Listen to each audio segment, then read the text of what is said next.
လောကမှာမမြင်ဘူးပဲနဲ့မမြင်ဘူးလို့အမှန်တမ်းထူးဆန်းအံ့ဩဖွယ်ကောင်းတဲ့တ attva ပင်လယ်ထဲမှာဆိုရင်ပို့ပြီးတော့များတယ်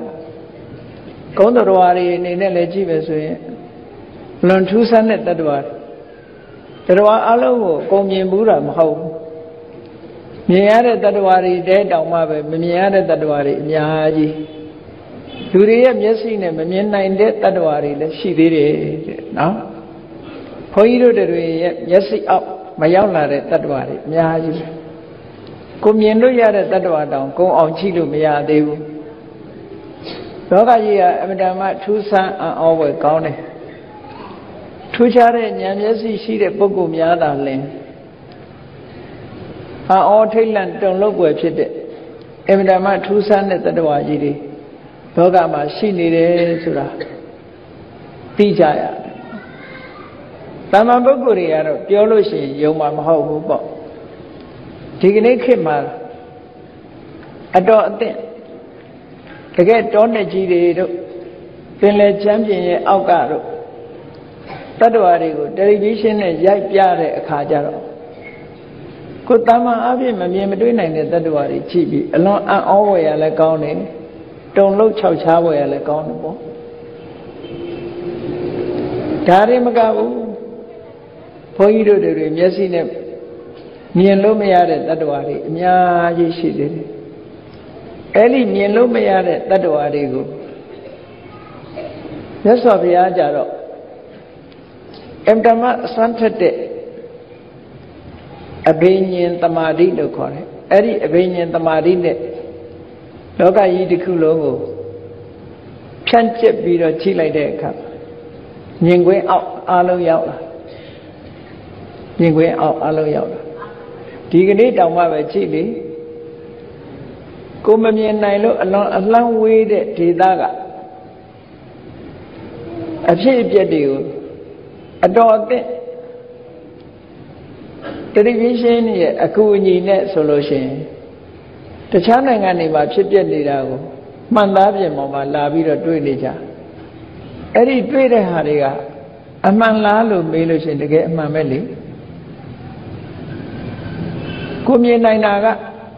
အမှန်တမ်းနဲတယ်မမြင်တာတွေကအမှန်တမ်းများတယ်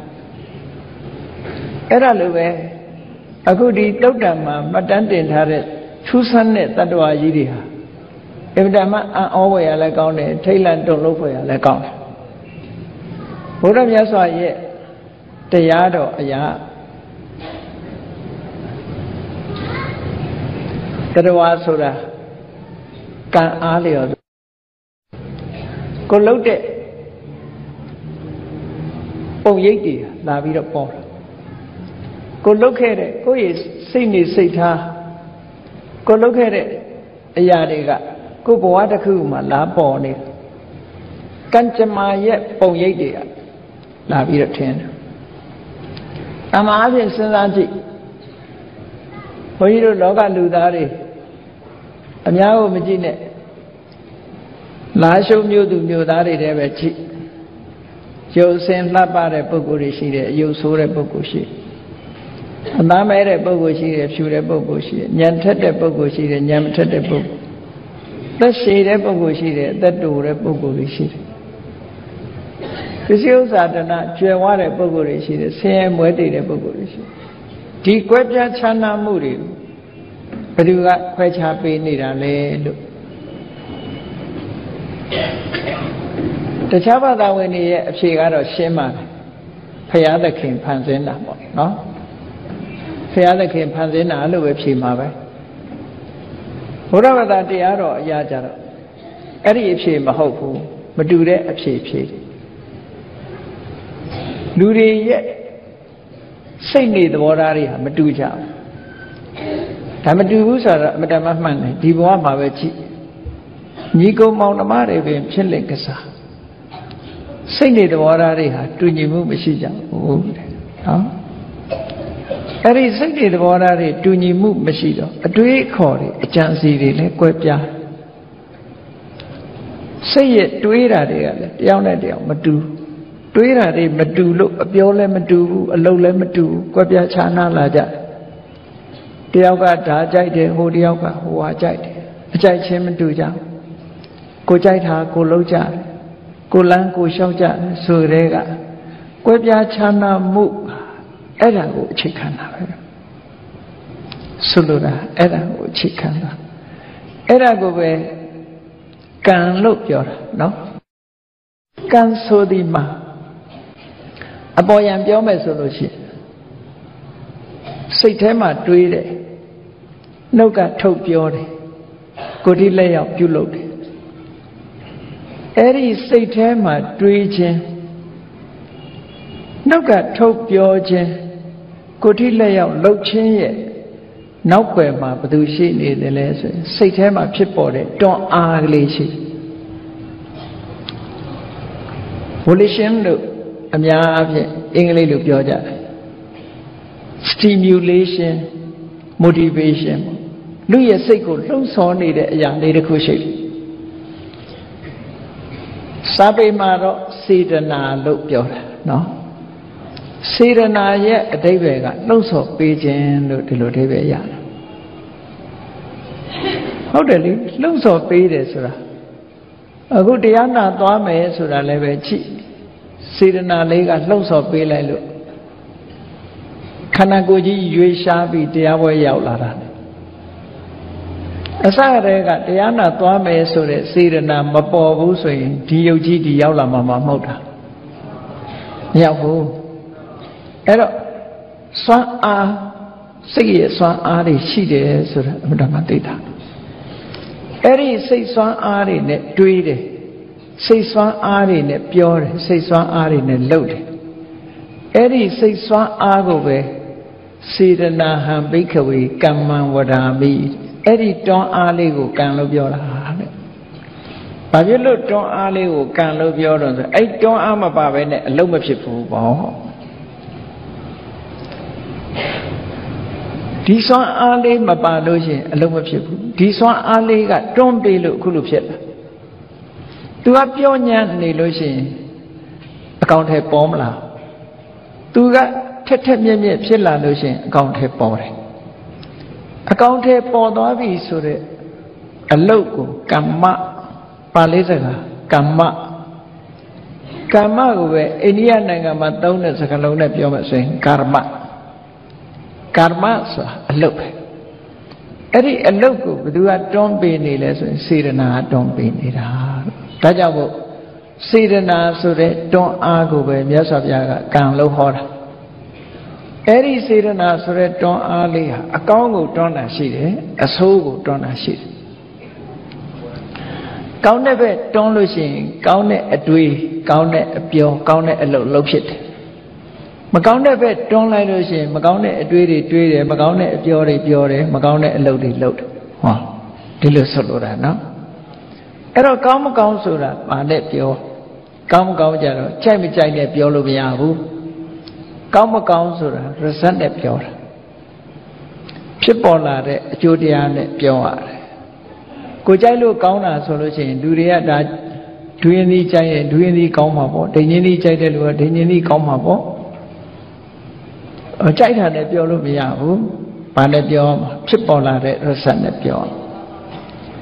ကောင်းတဲ့အကျိုးတရားတွေကိုထုတ်ဖော်ရင်ကောင်းတဲ့အလုပ်လို့ပြောတယ်မကောင်းတဲ့အကျိုးတွေကိုဖြစ်ပေါ်စေလို့ရှိရင်မကောင်းတဲ့အလုပ်လို့ပဲပြောတယ်အဲ့တော့ကောင်းမကောင်းနဲ့ပတ်သက်ပြီးတော့မြတ်စွာဘုရားစံထားပြီးတော့ပြောတဲ့စကားလေးတစ်ခုဟာအလွန်မှတ်သားစရာကောင်းတယ်မှတ်ထားဖို့လိုတာပေါ့ဘာနဲ့တတ်မှတ်ကောင်းတာမကောင်းတာကိုကြိုက်မဲ့ကြိုက်နဲ့မတတ်မှတ်ဘူးဘာနဲ့တတ်မှတ်တုံးဆိုစံနှစ်ခုနဲ့တတ်မှတ်မကောင်းတဲ့အလုပ်သို့မဟုတ်အကုသိုလ်လို့ဆိုတာဘယ်လိုဟာကိုခေါ်တာလဲလို့ဆိုရင်လုတ်ပြီးလို့ရှိရင်နောင်တပူပန်စေတတ်တဲ့အလုပ်ဒါတစ်ခုသူ့ရဲ့အကျိုးပေါ်လာတဲ့အခါမှာငိုကြီးချက်မှနဲ့ကြိတ်မိတ်ပြီးတော့ခံစားရတဲ့အလုပ်အဲ့ဒီအလုပ်နှစ်ခုဟာမကောင်းတဲ့အလုပ်လို့ခေါ်တယ်နော်မကောင်းတဲ့အလုပ်လို့ခေါ်တယ်တခါတည်းလူတွေကမကောင်းတဲ့အလုပ်မှလုပ်ရင်းကနေမပျော်ဘူးလားဆိုပျော်တယ်လေသို့တော့ result လို့ခေါ်တဲ့အကျိုးထွက်လာတဲ့အခါကျတော့ပျော်လို့မရဘူးဒါလို့ဆိုလို့လားနော်လုတ်ပြီးလို့ရှိရင်လည်းငါလုံးမိတာမှားလေခြင်းလို့စိတ်ထဲမှာပူလောင်စေတဲ့အလုပ်ဒါပေမဲ့လို့လူမိုက်တွေကြတော့နောင်တမရဘူးလို့ပြောကြတယ်သူလုံးတဲ့အလုပ်ဆက်လုပ်တာresult ပေါ်တဲ့အခါကျတော့နောင်တမရပဲမနေဘူးအဲ့ကြresult ပေါ်လာပြီဆိုရင်ဆိုးကျိုးခံစားရတယ်သူကအဲ့တော့အဲ့ဒီနှစ်ချက်နဲ့တတ်မှတ်မကောင်းဘူးဆိုတာလုတ်ပြီးတဲ့အခါမှာနောင်တပူပန်စေတတ်တယ်အကျိုးပေါ်ထွက်လာတဲ့အခါမှာ၎င်းအကျိုးကိုကျိတ်မိတ်ပြီးတော့စင်စင်ရဲရဲနဲ့ခံစားရတယ်ဆိုတဲ့အလုပ်မျိုးဟာမကောင်းတဲ့အလုပ်လို့သတ်မှတ်တယ်အပြန်အားဖြင့်ကောင်းတဲ့အလုပ်ဆိုတာပါလဲကောင်းတာလုပ်ပြီးတဲ့နောက်မှာအလုပ်တစ်ခုကလုပ်ပြီးတဲ့နောက်မှာဘယ်တော့မှငါလုပ်မိတာမှားတယ်လို့နောင်တရเสียမလို့အကျိုးဖြစ်ပေါ်လာတဲ့အခါမှာလည်းပဲခြေနဲ့ဝမ်းသာစွာခံစားတယ်အဲ့ဒီအလုပ်မျိုးကိုကောင်းတဲ့အလုပ်ကောင်းတဲ့ကံလို့ဒီလိုပြောတာနော်ဒါကလူတိုင်းနားလည်အောင်ဘုရားမြတ်စွာကဟောကြားတယ်ပါဠိစာပေမှာဒီတိုင်းဟောထားတယ်နတ္တံကမ္မံကတံတာဓုယံကတ္တဝအနုတပတိဆိုလိုတဲ့အဓိပ္ပာယ်လုတ်ပြီးတဲ့နောက်မှာနောင်တပူပန်ရရင်မကောင်းတဲ့အလုပ်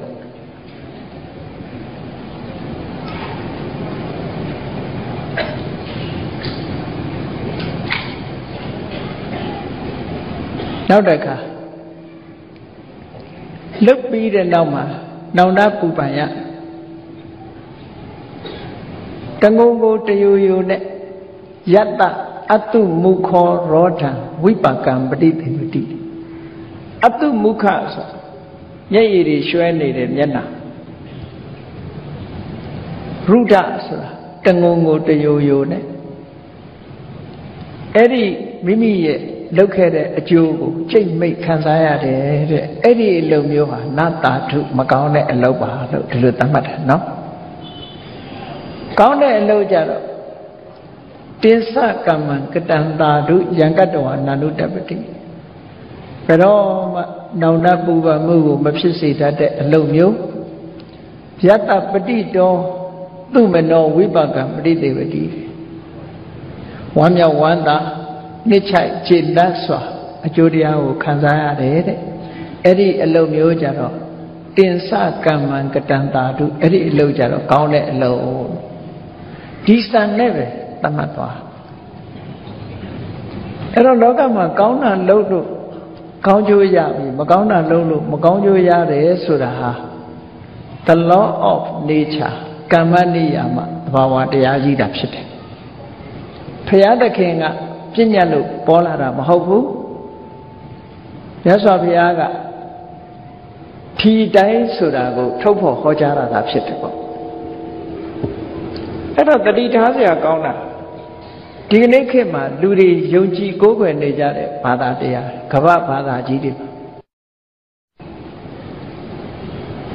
ဘုရားဘာသာကမြတ်စွာဘုရားဟောတဲ့တရားကပြောမယ်ဆိုရင် human center religion men center religion လူကိုဗဟိုပြုပြီးတော့ဟောတယ်တနည်းအားဖြင့်ပြောမယ်ဆိုရင် mind center religion လူတွေရဲ့စိတ်ထက်ကိုအဓိကထားပြီးတော့မြတ်စွာဘုရားဟောတယ်အပြင်ကိုမရှာဘူးအတွင်းကိုပဲရှာတယ်တခြားဘာသာတွေကြည့်မယ်ဆိုရင်ဘယ်ဘာသာပဲဖြစ်ဖြစ်တခြားဗုဒ္ဓဘာသာကလွဲရင်တခြားဘာသာတွေဟာ God center religion ပဲ God ကိုဗဟိုပြုထားတာ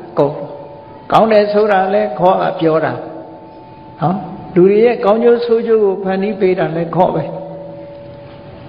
ကောင်းကျိုးဆိုးကျိုးရဲ့အကျိုးတရားကိုခံစားဖို့ရာစီမံဆောင်ရွက်တာလဲ God ပဲ God ဆိုတာနတ်ပေါ့ကောင်းကင်ဘုံကနတ်ကြီးတကုရှင်ကြီးအဲ့ဒီတကုရှင်ကြီးဖန်ဆင်းသမျှလူတွေဟာသူပြုသမျှနုရမဲ့အနေအထားမျိုးပဲပြောမယ်ဆိုလို့ရှိရင် ဘာသာတရားတွေမှာဗုဒ္ဓဘာသာကလွဲရင်ကျန်တဲ့ဘာသာတွေကနတ်ကိုးကွယ်တဲ့ဘာသာတွေလို့ပြောလို့ရတယ်ဘုရားဘာသာကကိုးကွယ်တာနတ်မဟုတ်ဘူးဘုရားကိုကိုးကွယ်တယ်ဆိုတာမြတ်စွာဘုရားစီကအဆုံးအမရဖို့ကိုးကွယ်တာဒီတဲ့ရှင်းတဲ့ဥပမာလေးတစ်ခုပြောမယ်ဆိုရင်နေမကောင်းတဲ့အခါလူတွေပဲသွားကြဆရာဝန်စီသွားတယ်မဟုတ်လားဆရာဝန်စီသွားတာဘာရည်ရွယ်ချက်နဲ့သွားတာတုန်းဆိုဒီယောဂါကိုပျောက်အောင်ကုပေးနိုင်လိမ့်မယ်ဆိုယုံကြည်ချက်နဲ့သွားတာဒါဖြင့်ဆရာဝန်ကယောဂါကိုပျောက်အောင်ဘယ်လိုလုပ်တာတုန်းဆိုရင်ဒီယောဂါကဘာယောဂါဘာကြောင့်ဖြစ်တာဘယ်ဆေးစားရမယ်ဘယ်ဟာနဲ့မတည့်ဘူးဘယ်ဟာနဲ့တည့်ဆိုပြီးဆေးပေးတာပဲမဟုတ်လားဒီတဲ့ပို့ပြီးလုပ်ပေးတာရှိရလားမရှိဘူးဒါတော့ပဲသူလုံးနိုင်တဲ့အတိုင်းဒါပဲလေအဲ့တော့လူနာကဘာလုပ်အောင်ဆရာဝန်ညွှန်တဲ့အတိုင်းဆေးစားဖို့ပဲလို့တေချာစဉ်းစားကြည့်နော်လက်တွေ့ကအဲ့ဒါပဲအဲ့တော့ဗုဒ္ဓဘာသာတွေဗုဒ္ဓကိုကိုးကွယ်တယ်ဆိုတာဘာလဲလို့ဆိုရင်လှုပ်တဲ့နာနဲ့မလှုပ်တဲ့နာသိဖို့အတွက်ဘုရားကဒါလှုပ်တဲ့နဲ့ဒါမလှုပ်တဲ့ဘူးပြောမယ်ပြောလို့ရှိရင်မလှုပ်တဲ့နာကိုရှောင်မယ်လှုပ်တဲ့နာကိုလှုပ်မယ်ဟောဘုရားလမ်းညွှန်ချက်အတိုင်းလိုက်နာဖို့ဘုရားကိုကိုးကွယ်တာဒီတဲ့မပူလမ်းညွှန်ပြီးရင်ဘာလုပ်ရမလဲကိုယ်တိုင်လုပ်ရမယ်ဆေးမစားရင်ယောဂပျောက်ကလားဆရာဝန်ကဘလောက်ဆေးကောင်းပေးလူနာကဆရာဝန်ပြောတာနဲ့ကြောင်းမြန်လုပ်နေတယ်ဆေးမစားဘူးဆိုရင်ပျောက်မလားမပျောက်ဘူးအဲ့တိုင်မြတ်စွာဘုရားကဟောတဲ့တရားဆိုတာဆေးလိုပဲဆေးညွှန်းတဲ့သဘောပဲဒါလိုရမယ်ဒါမလိုရဘူးအဲ့တော့ဒါကဘာသာရေးနဲ့တင်ပတ်သက်သလားလို့ဆိုဘယ်ဟုတ်လဲတေချာစဉ်းစားကြည့်နော်လူတိုင်းမှာသားသမီးတွေရှိကြတယ်တတ်နိုင်တဲ့မိဘတွေကကိုသားကိုသမီးကိုအမြဲတမ်းချစ်တယ်ချစ်တဲ့အခါကျတော့ပညာတတ်ကြီးဖြစ်စေခြင်းညာမိဘတိုင်းပညာတတ်ကြီးဖြစ်ခြင်းတော့မိဘကသားသမီးကိုပညာတတ်ကြီးဖြစ်အောင်လုပ်ပေးနိုင်လားလို့ဆိုအတိုင်းအတာတစ်ခုပဲလုပ်ပေးနိုင်တယ်အကုန်လုံးမပေးနိုင်ဘူးတဲ့ဒါဖြင့်ဘယ်အတိုင်းအတာအထိလုပ်ပေးတော့မိဘကသားသမီးကိုဘယ်လောက်ထိအောင်လုပ်ပေးနိုင်တော့ဆိုကျောင်းကောင်းကောင်းထားပေးမယ်ဆရာကောင်းအပ်ပေးမယ်ဒါပဲမဟုတ်လားလိုအပ်တဲ့ငွေကြေးထောက်ပံ့မယ်ဒီတဲ့ပို့လို့မရဒါလက်တွေ့ကိုသားသမီးကိုဘလောက်ချစ်ပညာတတ်ကြီးဖြစ်အောင်လုပ်ပေးလို့မရဘူးလမ်းကြောင်းပဲ condition ပေါ့အခြေအနေကောင်းလေးကိုဖန်တီးပေးအခြေအနေကောင်းကိုဖန်တီးပေးတာဒီတဲ့ပို့လို့မရဘူးအဲ့တော့မြတ်စွာဘုရားကိုကိုးကွယ်တယ်မြတ်စွာဘုရားလှုပ်ပေးတာလေအခြေအနေကောင်းကိုပဲဖန်တီးပေးလို့ရတယ်ကဲတင်မယ်မဆမယ်ဆိုတာမဖြစ်နိုင်ဘူးအပြောတာဖြစ်လို့ရလက်တွေ့မှာဖြစ်လို့မရလက်တွေ့မှာမဖြစ်နိုင်ဘူးကဲလို့ရတယ်ဆိုလို့ရှိရင်ကိုသားသမီးတွေပညာရှိအောင်လုပ်ပေးလို့ရတာပေါ့တကယ်တော့လုပ်မပေးလို့မရဘူးသူကိုယ်တိုင်စ조사မှုတွေလိုအပ်တယ်တဲ့ကိုကတော့နိုင်ငံခြားလွတ်ပြီးငွေကြေးကြီးကြကုန်ခံကြောင်းကောင်းကောင်းထားပေးပါရဲ့သားသမီးကမလုပ်ဘူးဆိုတာကြတော့ပညာတတ်ဖြစ်ပါမလားဒါလောကမှာလက်တွေ့မြန်မာနိုင်ငံကဘုန်းကြီးတို့နဲ့သိတဲ့ဆရာဝန်ကြီးတယောက်နိုင်ငံခြားကိုလွတ်လိုက်တယ်တကယ်ချင်းနေနဲ့ပါရဂူဘွဲ့ယူဖို့လွတ်လိုက်တယ်ဟိုရောက်တဲ့အခါကျတော့စာကြိုးစားဘူးရှိတဲ့ငွေသုံးဖြုံပြီးတော့နေတယ်တယောက်ကစာကြိုးစားတယ်ပြန်လာတော့ပါရဂူဘွဲ့နဲ့ပြန်လာတယ်ဟိုတယောက်ကဘွဲ့မရခဲ့ဘူးသွားရချင်းတူတူပဲတယောက်ကရတယ်တယောက်ကမရဘူးဒါဟာလက်တွေ့ပဲပေါ့နော်အဲ့တော့ကိုလုံးဝကိုရတယ်အပိုင်းနှစ်ပိုင်းခွဲထားရလုံးလို့ရတဲ့အပိုင်းလုံးလို့မရတဲ့အပိုင်းတချို့ကပြောကြလေခေါ့ကိုးကွယ်တဲ့ပုဂ္ဂိုလ်ခေါ့ကအကုန်လုတ်ပေးလို့ရတယ်အကုန်လုတ်ပေးလို့ရမယ်ဆိုလို့ရှိရင်ဒါဖြင့်လုတ်ပေးပါလားခေါ့ကိုကိုးကွယ်တဲ့ပုဂ္ဂိုလ်တွေမအိုရဘူးမနာရဘူးမသေးရဆင်းရဲတဲ့လူမရှိစေရဘူးချမ်းသာတဲ့လူတွေကြီးပဲရှိရမယ်လို့ ခေါ်ကိုမကိုးကွယ်တဲ့ပုဂ္ဂိုလ်တွေမြန်မြန်သိမယ်မြန်မြန်အိုမယ်မြန်မြန်နာမယ်အကုန်လုံးဆင်းရဲမွဲတေနေမယ်ဒီလိုကောရှိရလားကဘာမှာချမ်းသာတာဆင်းရဲတာဖရာသခင်နဲ့ဘာမှမဆိုင်ဘူးဖြစ်နေဟုတ်ကဲ့ကိုးကွယ်မှုဘာသာတရားနဲ့မဆိုင်ဘူးဖြစ်နေကိုကြိုးစားလို့ခြင်းနေပေးလို့ချမ်းသာသွားကြတယ်ကြိုးစားလို့ချမ်းသာသွားကြတယ်ခြင်းနေကောင်းပေါ်မှာရောက်သည့်အတွက်ကြောင့်ချမ်းသာသွားကြတယ်အဲ့တော့ဒီလိုလက်တွေ့ကြတဲ့လက်တွေ့တာရကတွေရှိပါရဲ့တန်းနဲ့မမြင်ရတဲ့အရာကိုစွန့်မိတ်ပြီးတော့ယုံကြည်နေတာကတော့စဉ်းစားတာကြည့်ပြီးတော့ပေါ့နော်လောကလူသားတွေကဘာသာတရားနဲ့ပတ်သက်လာလို့ရှိရင်တော့အမှန်တမ်းလူတွေကကြောက်တာဘာသာတရားနဲ့ပတ်သက်လာတဲ့အခါကျတော့အမှန်တမ်းအသိဉာဏ်နေပါသွားကြတယ်အဲဒါကြောင့်မို့မြတ်စွာဘုရားကဟောတယ်ဒီကိစ္စမှာပဲဖြစ်ဖြစ်အမှန်မြင်ဖို့လိုတယ်အမှန်မြင်ဖို့လိုတယ်နိဗ္ဗာန်သွားဖို့လည်းပဲအမှန်မြင်ရမယ်တန်တရားကြီးထဲမှာချမ်းချမ်းသာသာသွားဖို့လေအမှန်မြင်ရအမှန်မြင်တာကိုပါဠိလိုသမ္မာဒိဋ္ဌိလို့ခေါ်တာပဲအမှန်မြင်ဖို့လိုတယ်အမှန်မမြင်သေးတဲ့မြတ်ကလပ်ပတ်လုံးလမ်းကြောင်းမှန်မောဘယ်တော့မှမရောက်နိုင်ဘဝခရီးမှာရှောက်လန်းနိုင်တယ်အေးဘုရားမြတ်စွာဟောကြားတော်မူခဲ့တဲ့တရားအရာလူတွေရဲ့စိတ်ထဲမှာဖြစ်နေတဲ့စေတနာဆိုတဲ့ဘဝကြီးတစ်ခုကိုအဆုံးဖြတ်ပေးနေတယ်တတ္တဝါတွေရဲ့အခြေအနေကိုအဆုံးဖြတ်ပေးနေတယ်တတ္တဝါတွေကိုဖန်ဆင်းပေးနေသူဟာအဓိကတူတူတဲ့လားလို့ဆိုမဟုတ်ဘူးဘယ်သူတွေပါတော့ဆိုအမှန်မသိတဲ့အဝိဇ္ဇာပါတယ်တွေ့တာမမောရတဲ့တဏှာပါတယ်မသိတာရဲ့လူချင်တာရဲ့လှုပ်တာရဲ့ဒီသုံးခုပေါင်းသွားတာပဲအမှန်မသိသည့်အတွက်ကြောင့်လူချင်မှုတွေဝင်လာလူချင်မှုတွေဝင်လာလို့လှုပ်ပြန်လှုပ်တော့ပါဖြစ်ရဒါကပဲဝတ်သုံးပါးလို့ခေါ်တာစာလို့ပြောတဲ့အခါကျတော့ဝတ်သုံးပါးကခက်နေတယ်လို့ဖြစ်တယ်စာလို့ပြောရင်ကိလေသာဝကာမဝဝိပါကဝတ်သုံးပါးတို့ရဲ့ချုပ်ငြိမ်းရာလို့ပြောနေကြတယ်ဝတ်ဆိုတာလဲပတ်ပြီးတော့ဖြစ်နေတဲ့အကြောင်းတရားတွေကိုပြောတာအကြောင်းနဲ့အကျိုးကိုပြောတာလဲပတ်ပြီးတော့နေတာလဲပတ်ပြီးရင်လဲပတ်တယ်ဆိုတာတစ်ရှိလို့နှစ်ရှိလာတယ်နှစ်ရှိလို့သုံးရှိတယ်ဟာဒီလိုလဲတာကိုပြောတစ်မရှိရင်နှစ်မရှိဘူးနှစ်မရှိရင်သုံးမရှိဘူးဒါလဲပတ်မှုရပ်သွားပြောအဲ့ဒါကြည့်လေဘုသုံးပါးဆိုတာဗမာလိုချင်းချင်းလေးမှတ်ချင်လိုချင်တယ်လှုပ်တယ်ရတယ်လိုချင်ပြန်တယ်လှုပ်ပြန်တယ်ရပြန်တယ်ဟောလိုချင်တာကိုကိလေသာဝလှုပ်တာကိုကာမဝရတာကိုဝိပါကဝလို့ပြောတယ်ဒါနဲ့သွားတာပဲလေလိုချင်မှုဆိုတဲ့ကိလေသာဖြစ်သည့်အတွက်ကြောင့်ကာမဝဆိုတဲ့ကောင်းကံဆိုးကံတွေကိုလှုပ်တယ်လှုပ်သည့်အတွက်ကြောင့်ဝိပါကဝဆိုတဲ့အကျိုးတရားတွေကိုရနေတော့ဒီတိုင်းရနေလားဆိုမရပြန်ထပ်လိုချင်တယ်ဆိုတာတော့အမှန်တမ်းထင်ရှားတယ်လေ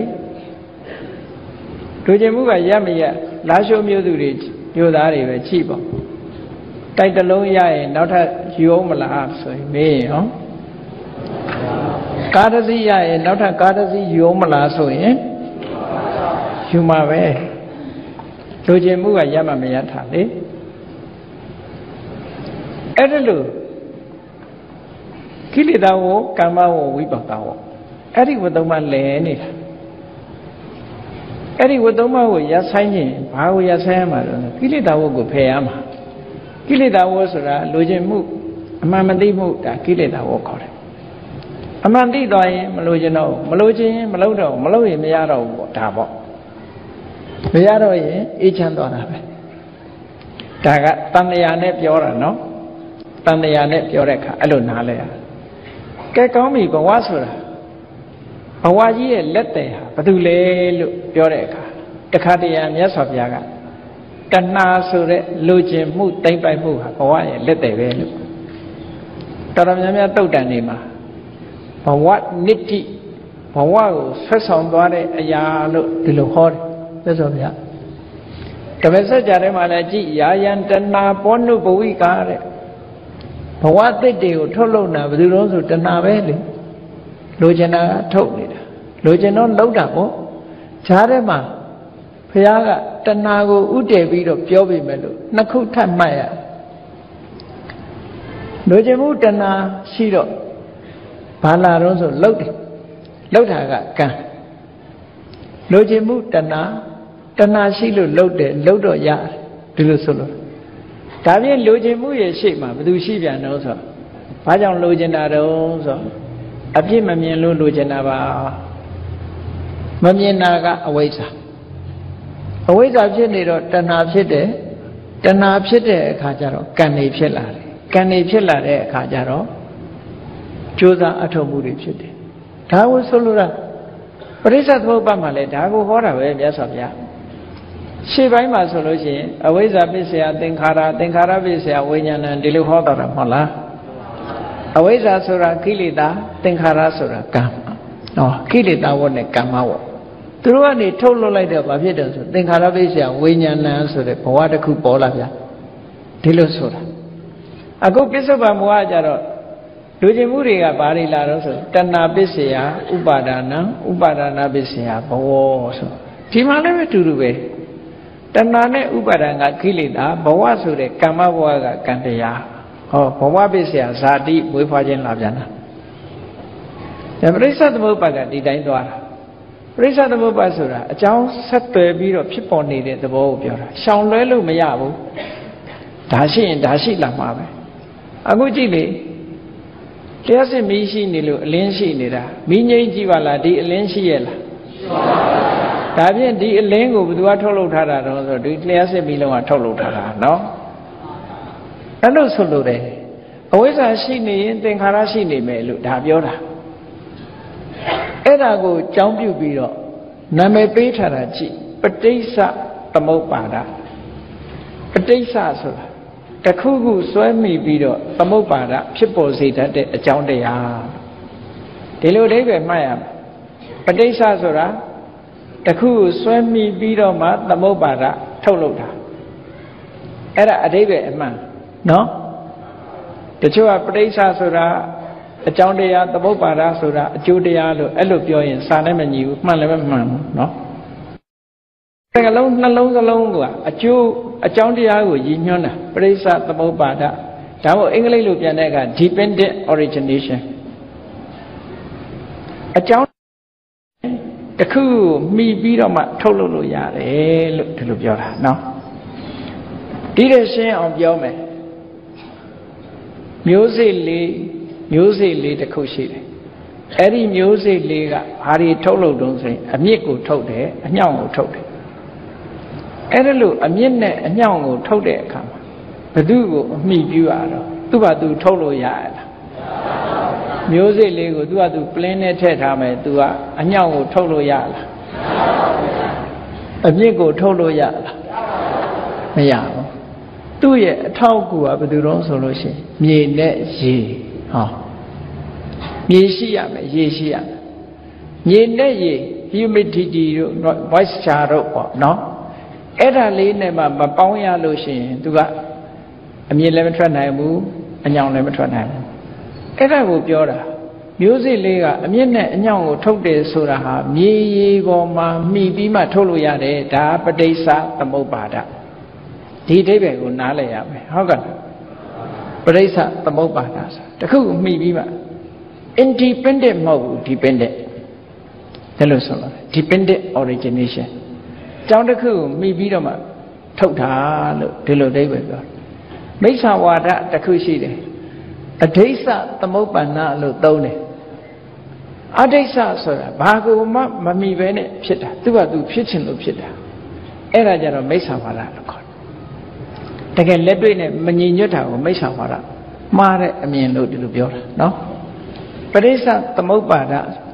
ဒီတစ်ခုရှိလို့ဟိုတစ်ခုရှိရတယ်ဟိုတစ်ခုရှိရင်နောက်တစ်ခုရှိလိမ့်မယ် ဒီလိုအကြောင်းနဲ့အကျိုးဆက်သွယ်ပြီးတော့ဖြစ်ပေါ်နေတာအခုအခြေခံပြီးတော့တရားဝါရီရဲ့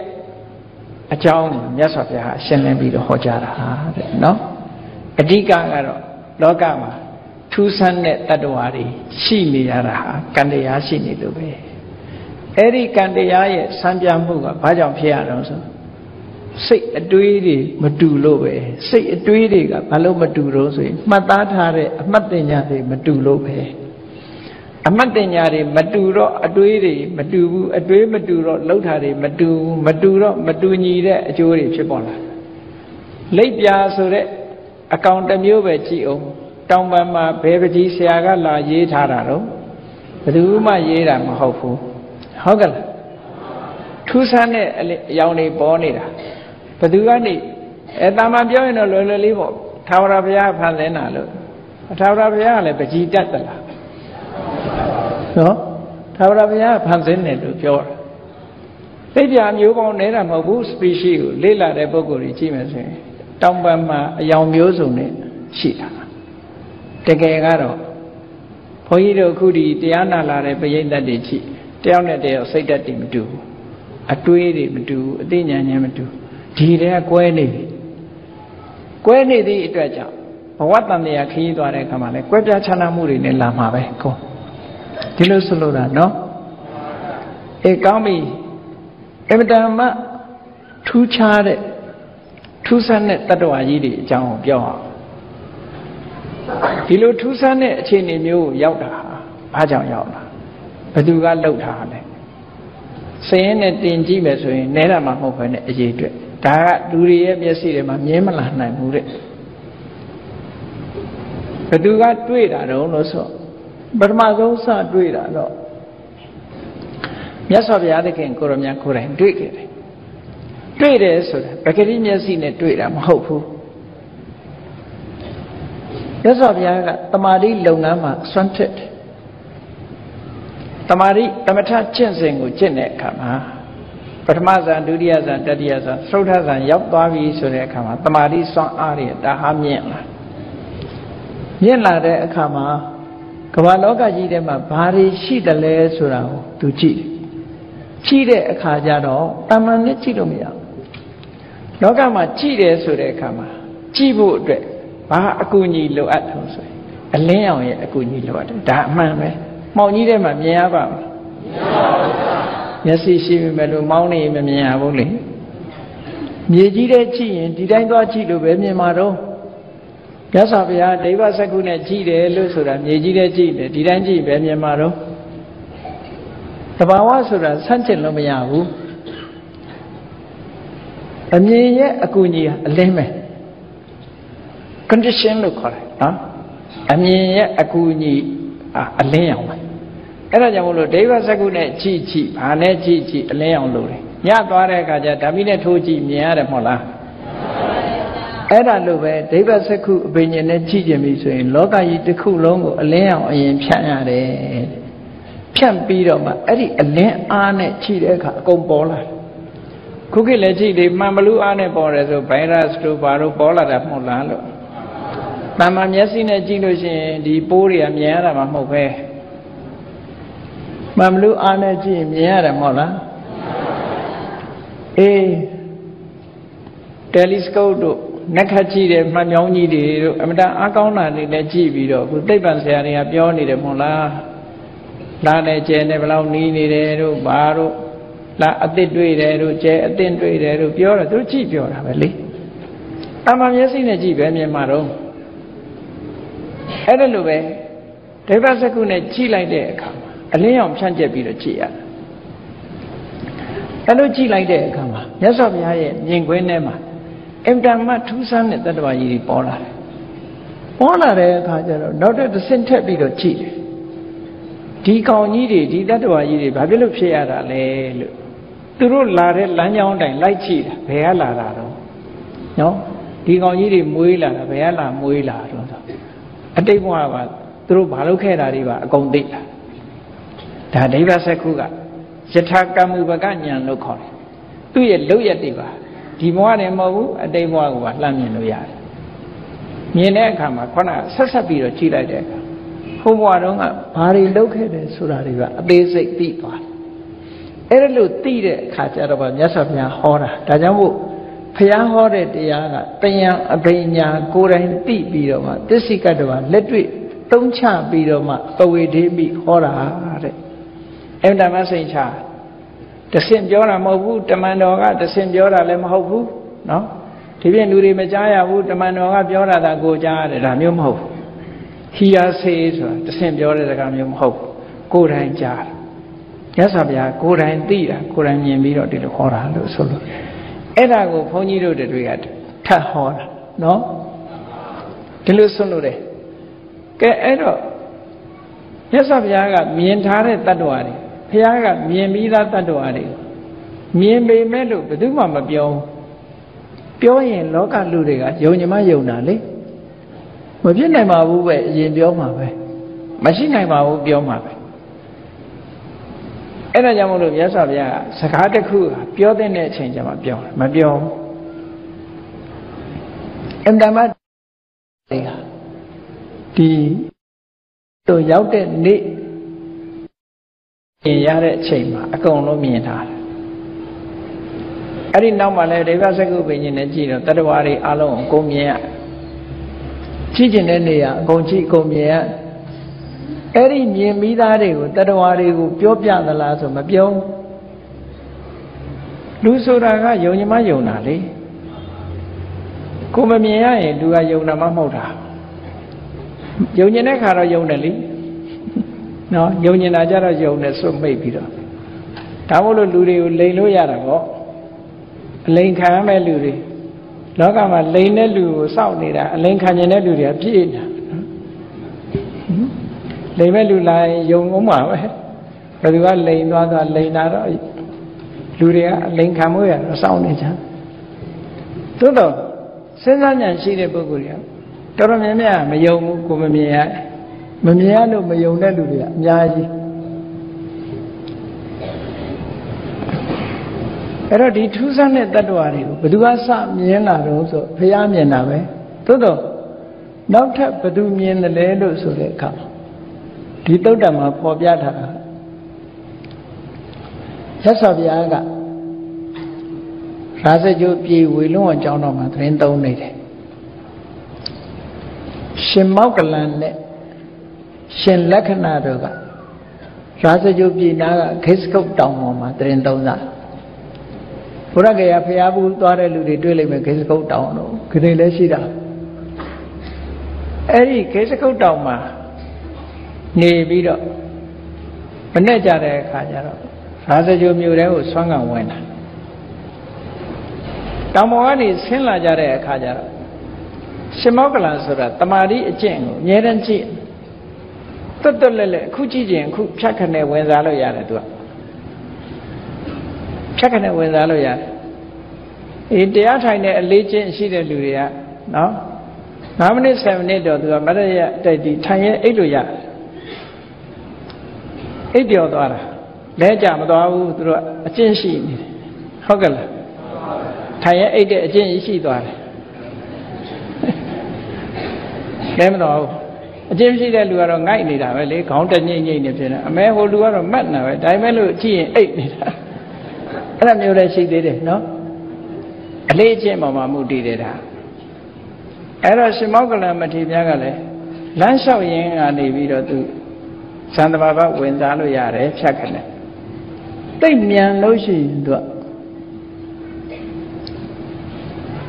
လူတွေဟာဆိုပါတော့ဥပမာတစ်ခုတိတ်မြန်လို့ရှိရင်သူကမြန်တဲ့အရာတစ်ခုဟာဟိုလူတိုင်းဟာမျက်စိဟာသူက10စက္ကန့်10စက္ကန့်20စက္ကန့်ပေါ့တယောက်နဲ့တယောက်တော့မတူဘူးပေါ့မျက်လုံးလေးခတ်နေတာမဟုတ်လားရက်တောင်လေးခတ်မနေဘူးလားခတ်လိုက်တဲ့အချိန်မှာမြင်ရပါမလားမမြင်ရဘူးအလွန်မြန်သည့်အတွက်ကြောင့်တယ်လီဗီရှင်းကြည့်တဲ့အခါမှာမျက်တောင်ဘလောက်ခတ်လွတ်သွားတယ်လို့မရှိဘူးမိတ်သွားတာသိတောင်မသိလိုက်တကယ်တော့မိတ်သွားတဲ့အချိန်လေးကမှောင်သွားတဲ့အချိန်လေးပဲ ကြည့်ကြည့်ပါလားကိုမျက်လုံးလေးခတ်လိုက်မှောင်သွားတာလေသို့တော့မှောင်သွားတာမသိကြဘူးလေအဲ့ဒါလိုပဲတွက်လက်တဲ့လို့ရှိရင်မသိတာတဲ့အကြောင်းပြောပြတာပါရှင်မောကလန်ကလည်းလမ်းလျှောက်ရင်ခေစကုတ်တောင်ကဆင်းလာတဲ့အခါဆံဝင်စားပြီးတော့တမဘတ်ဝင်စားပြီးအဘိညာဉ်နဲ့သူ့ရှေ့ပတ်ဝန်းကျင်ကိုသူကြည့်လိုက်တာဘာတွေ့တော့မျက်စိလည်းဖွင့်လိုက်တယ်မျက်စိဖွင့်တယ်ဆိုတာဒိဗ္ဗစကုအဘိညာဉ်နဲ့ကြည့်လိုက်တယ်နာသောတာပဲဒိဗ္ဗသောတာအဘိညာဉ်လည်းပဲဖွင့်လိုက်တယ်ဖွင့်လိုက်တဲ့အခါမြင်လဲမြင်လဲကြားလဲကြားလမ်းလျှောက်နေတဲ့အတွင်းလေးမှာဖြစ်တာနော်ကောင်းကင်ယံမှာဗာမြင်လိုက်တုံးဆိုအသားမပါအယိုးကြီးပဲ skeleton ပေါ့အယိုးစုကြီးလူတော်ဝါလို့အကောင်အယိုးစုကြီးကြီးအဲ့ဒီအကောင်ကြီးကိုလက်ဓာတ်တွေကြီးကန်းတွေစွန်ရဲတွေကနေပြီးဝိုင်းစိတ်လိုက်တော့အဲ့ဒီကောင်ကြီးကအောနာတယ်အယိုးစုကြီးဆိုအသေးကြီးမဟုတ်ဘူးအရှင်ကြီးသူကနော်လက်ဓာတ်တွေသူ့ကိုဝိုင်းပြီးတော့ငှက်တွေကစိတ်နေကြတာစိတ်တော့သူကအော်လိုက်တာလေနာလို့အော်နေတာအဲ့ဒီအတန်ကိုတာမန်လူတွေကမကြားရဘူးသူ့ကိုလည်းတာမန်လူတွေကမမြင်ရဘူးရှင်မောကလန်ကဒိဗ္ဗစကုနဲ့လမ်းကြည့်လိုက်တဲ့အခါကျတော့အဲ့ဒီကောင်ကြီးကိုမြင်လိုက်တာကောင်းကင်ယံမှာဖြတ်ခနဲ့ကြည့်လိုက်တော့အဲ့ဒီကောင်ကြီးမြင်ရတာအိုးတနာစရာပေါ်လိုက်တဲ့အတန်ကြီးကဒါနဲ့ရှင်မောကလန်ဖြတ်ခနဲ့တန်ဝေကရပြီးတော့စဉ်းစားတယ်ဒီလောက်ထူးဆန်းတဲ့တရားမျိုးလည်းပဲရှိသေးတာမလားလောကကြီးမှာငါတို့တော့တရားဓမ္မကျင့်ကြံကြိုးကိုအထုတ်လို့ဒီတတ္တဝါမျိုးအဖြစ်ကလွတ်ရတယ်လို့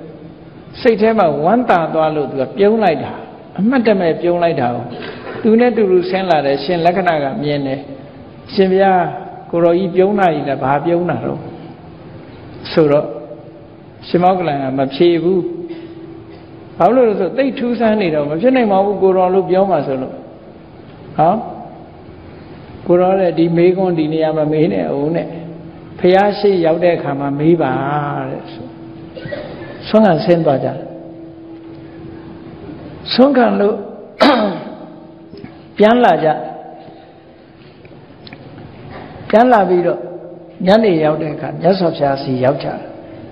ဖះရှိရောက်တဲ့အခါကျတော့ရှင်လက္ခဏာကလည်းသိကျင်လာမေးတယ်မနေ့ကကိုရောကြီးပြုံးတယ်ဘာဖြစ်လို့ပြုံးတာတုံးဆိုတော့ဈေးကန်တယ်ပေါ့နော်မဖြေသေးဘူးဖះရှိကျမမေးအခုဖះရှိရောက်ပြီကိုရောမေးတယ်ထပ်ပြီးတော့ဘာဖြစ်လို့ပြုံးတာတုံးလို့ဆိုတော့သူကအဲ့ဒါပြောပြကိုရောတဲ့အမတမထူးဆန်းတယ်တဲ့ကောင်းကင်ယံမှာမော့ကြည့်လိုက်တော့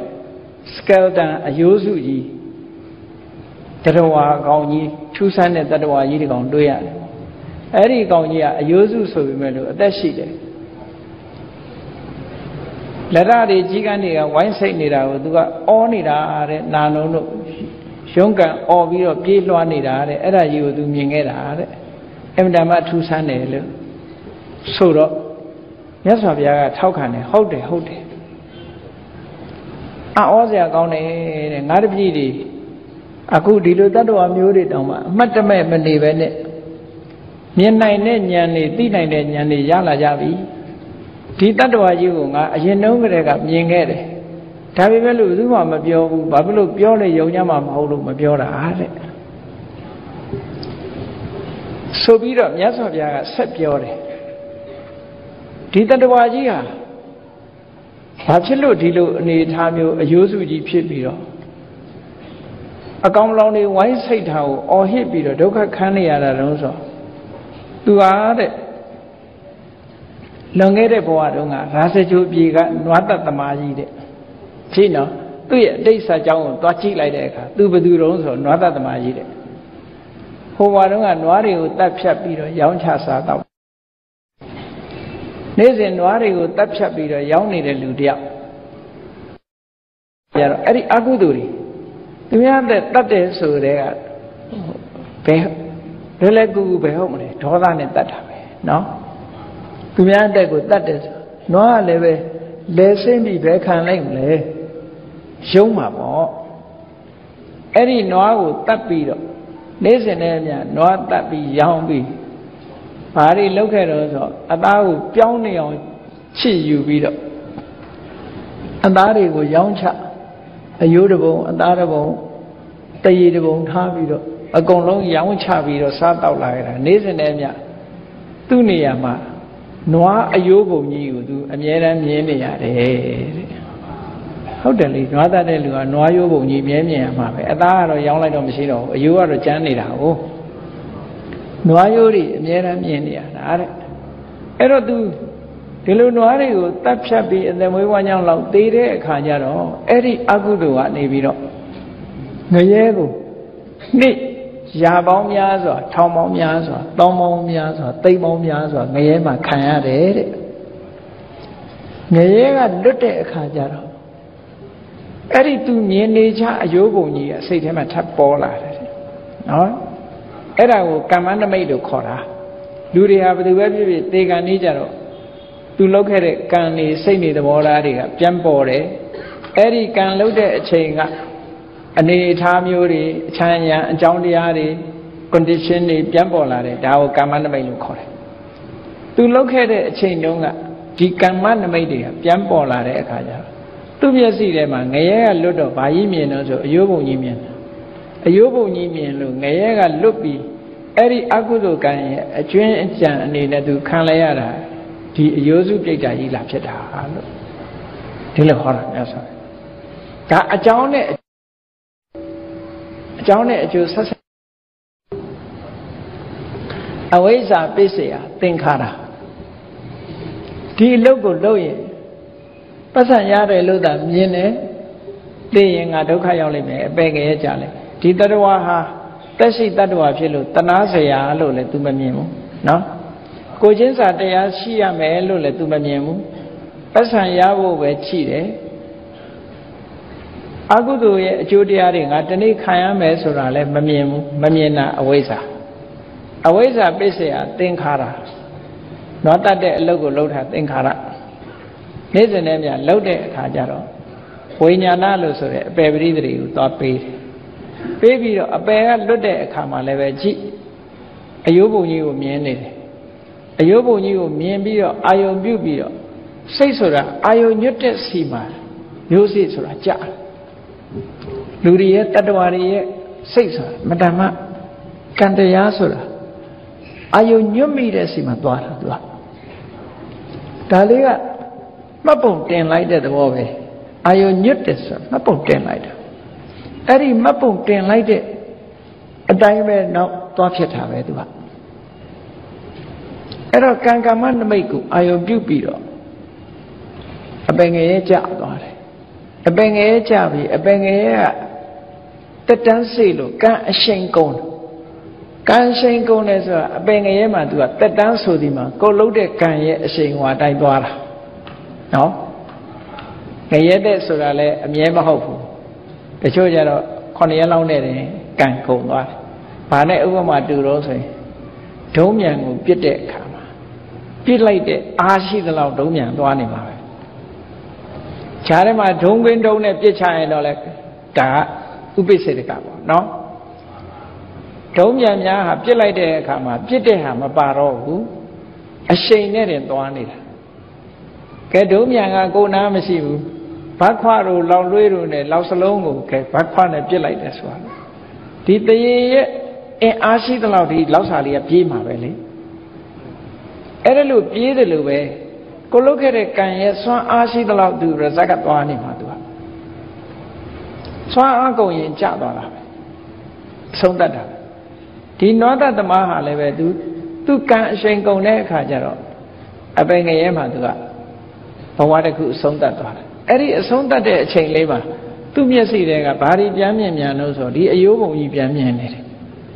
ပြန်မြင်တဲ့အတွက်ကြောင့်ငရဲကလွတ်လာတဲ့အခါကျတော့ဒီပြိတ္တာကြီးလာဖြစ်တာတဲ့ဆက်နေတာနော်အကြောင်းမဲ့ဖြစ်တာမဟုတ်အဲ့ဒါကိုမြတ်စွာဘုရားကဟောပြတာကံတရားရဲ့အကြောင်းကြောင့်ဒီတတ္တဝါကြီးကဒီလိုဖြစ်ရတယ်လို့ဒီလိုဟောတာအဲ့ဒါကြောင့်လို့အမှန်တမ်းလောကကြီးဟာအမှန်တမ်းကြောက်စရာကောင်းတယ်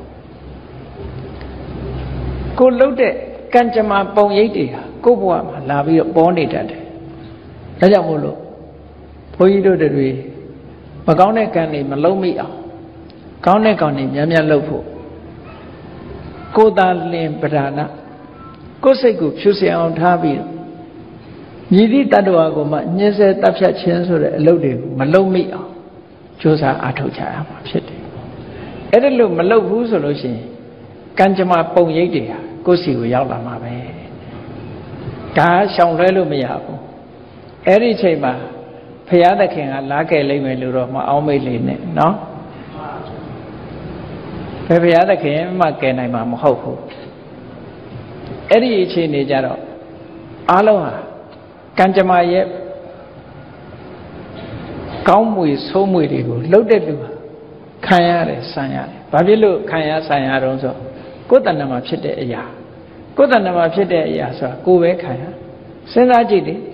ကိုယ်ခန္ဓာကိုယ်မှာယောဂတစ်ခုရတယ်ဆိုရင်ဒီပြင်လူကခံရလားကိုယ်ခံရတာလား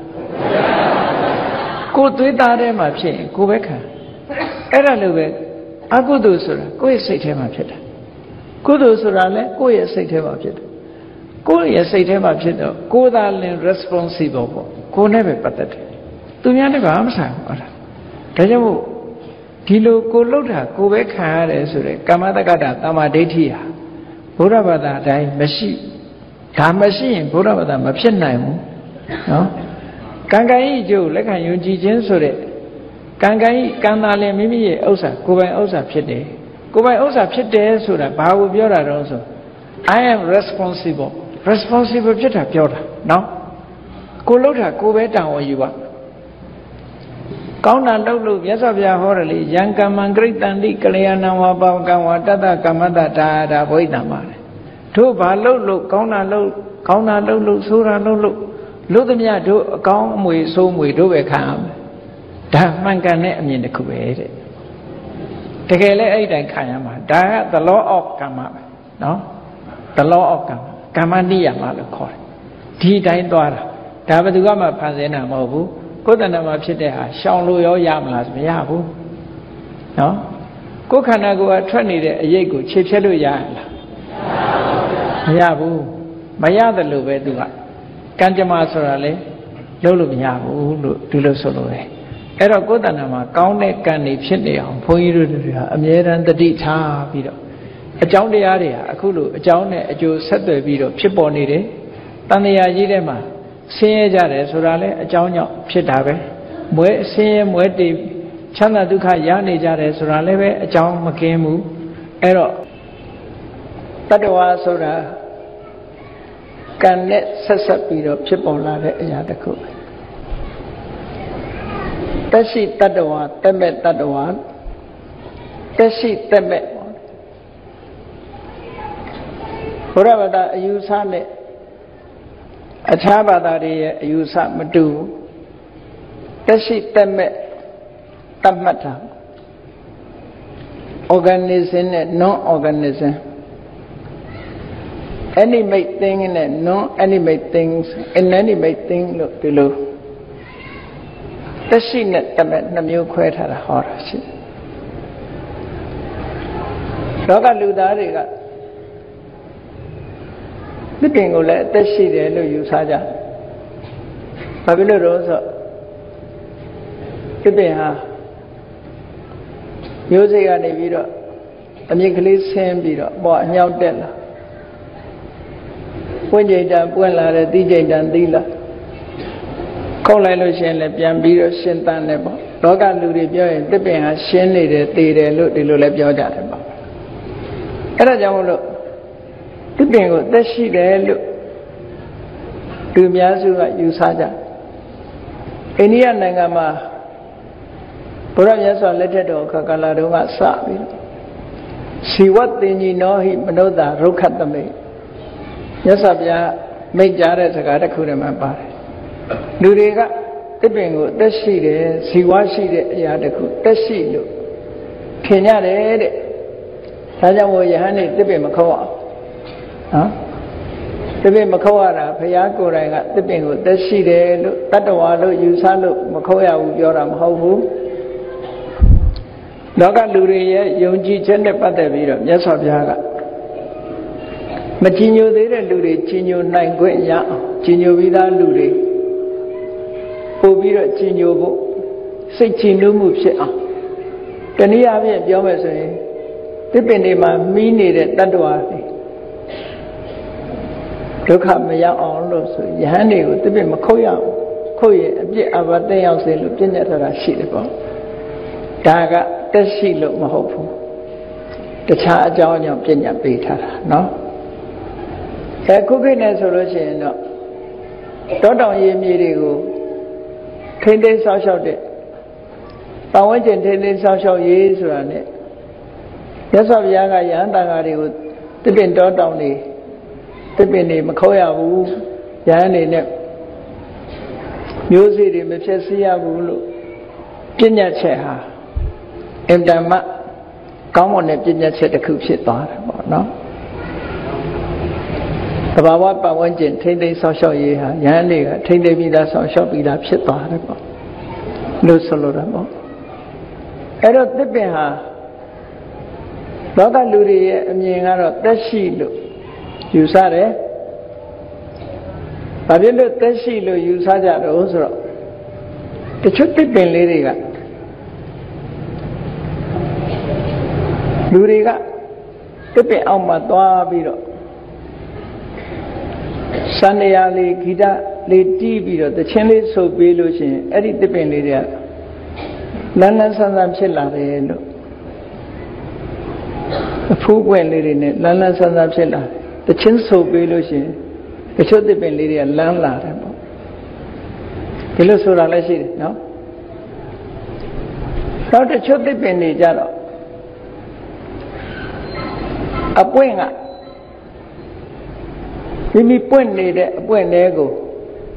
ပဒုံးကောင်တို့ရင်ကောင်တို့ပြားကောင်တို့ဝင်လာလို့ရှိရင်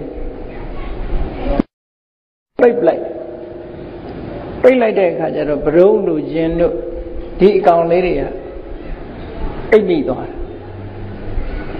အဲ့ဒါကိုတချို့လူတွေကတစ်ပင်ဟာဒီရင်ကောင်လေးတွေကိုဖမ်းပြီးတော့စားတယ်လို့ဒီလိုယူဆကြယူဆလို့တစ်ပင်ကအသက်ရှိတယ်အဲ့တော့ဘုရားဘာသာတရားတော်အရဘယ်လိုနားလည်ရမလဲဘုရားဘာသာတရားတော်အရဆိုလို့ရှိရင်တစ်ပင်ဟာသက်ရှိမဟုတ်ဘူးနော်သက်ရှိမဟုတ်သက်ရှိတယ်ဆိုလို့ရှိရင်အသိစိတ်ရှိရမယ်ကံရှိရမယ်ကံကြောင့်ဖြစ်တာဖြစ်ရမယ်ဒါသက်ရှိတ attva ရဲ့အင်္ဂါနှစ်ခုကကံကြောင့်ဖြစ်ရမယ်အသိစိတ်ရှိရမယ်တစ်ပင်မှာအသိစိတ်မရှိဘူးကံကြောင့်ဖြစ်တာလည်းမဟုတ်ဘူးဒီမေကုန်းလေးတွေကနိုင်ငံသားတွေသွားတဲ့အခါဘုန်းကြီးတို့မေးခံရဘူးတဲ့ပေါ့မေးတဲ့အခါမှာခုနကတစ်ပင်အောက်မှာတခြင်းလေးဆိုပြီးဒီလုံးလေးတီးပေးတာနဲ့တစ်ပင်လေးတွေကလန်းလာတယ်ဆိုတာဘာအဓိပ္ပာယ်လဲဘယ်လိုဆက်ဆက်မှုရှိတယ်လဲလို့ဆိုဘုရားရဲ့တရားတော်အရာပြောလို့ရှိရင်စိတ်တပစ္စယဥဒုသမုဋ္ဌာန်လို့ခေါ်တယ်ပျော်ရွှင်နေတဲ့လူရဲ့စိတ်ဓာတ်ကနေထုတ်လုပ်လိုက်တဲ့ကယ်မီကယ်တွေဥဒုတွေကတစ်ပင်ကိုသွားလန်းစေတယ်လို့ဆိုတာစိတ်ညစ်နေတဲ့လူတယောက်တစ်ပင်အောက်သွားထိုင်ရင်လည်းတစ်ပင်ကစိတ်ညစ်မှာပဲနော်ဘာလို့ဆိုသူကထွက်တဲ့ကယ်မီကယ်တွေကစိတ်ညစ်တာနော်စိတ်ညစ်တဲ့ခန္ဓာကိုယ်ကထွက်လာတဲ့ဟာအကောင်းမထွက်ဘူးလေဒါကိုလည်းပဲနိုင်ငံသားကစัญญပမာစမ်းသပ်တဲ့လူတွေကစမ်းသပ်ကြည့်တဲ့အခါကမ္မထမ်းထိုင်နေတဲ့ပုဂ္ဂိုလ်ရဲ့အုံနောက်ရဲ့လှုပ်ရှားမှုတခြားရိုးရာတာမန်နေပြီးတော့နေတဲ့ပုဂ္ဂိုလ်ရဲ့အုံနောက်ရဲ့လှုပ်ရှားမှုကမတူဘူးတဲ့ကယ်မီကယ်ထုတ်ထားခြင်းမတူဘူးတဲ့တခြားလေးလာကြည့်လို့ရှိရင်တရားအထုတ်နေတဲ့ပုဂ္ဂိုလ်ရဲ့ခန္ဓာကိုယ်ကထွက်တဲ့ကယ်မီကယ်တွေအုံနောက်ကထွက်လာတဲ့ဟာတွေကအင်တမအေးချမ်းတော့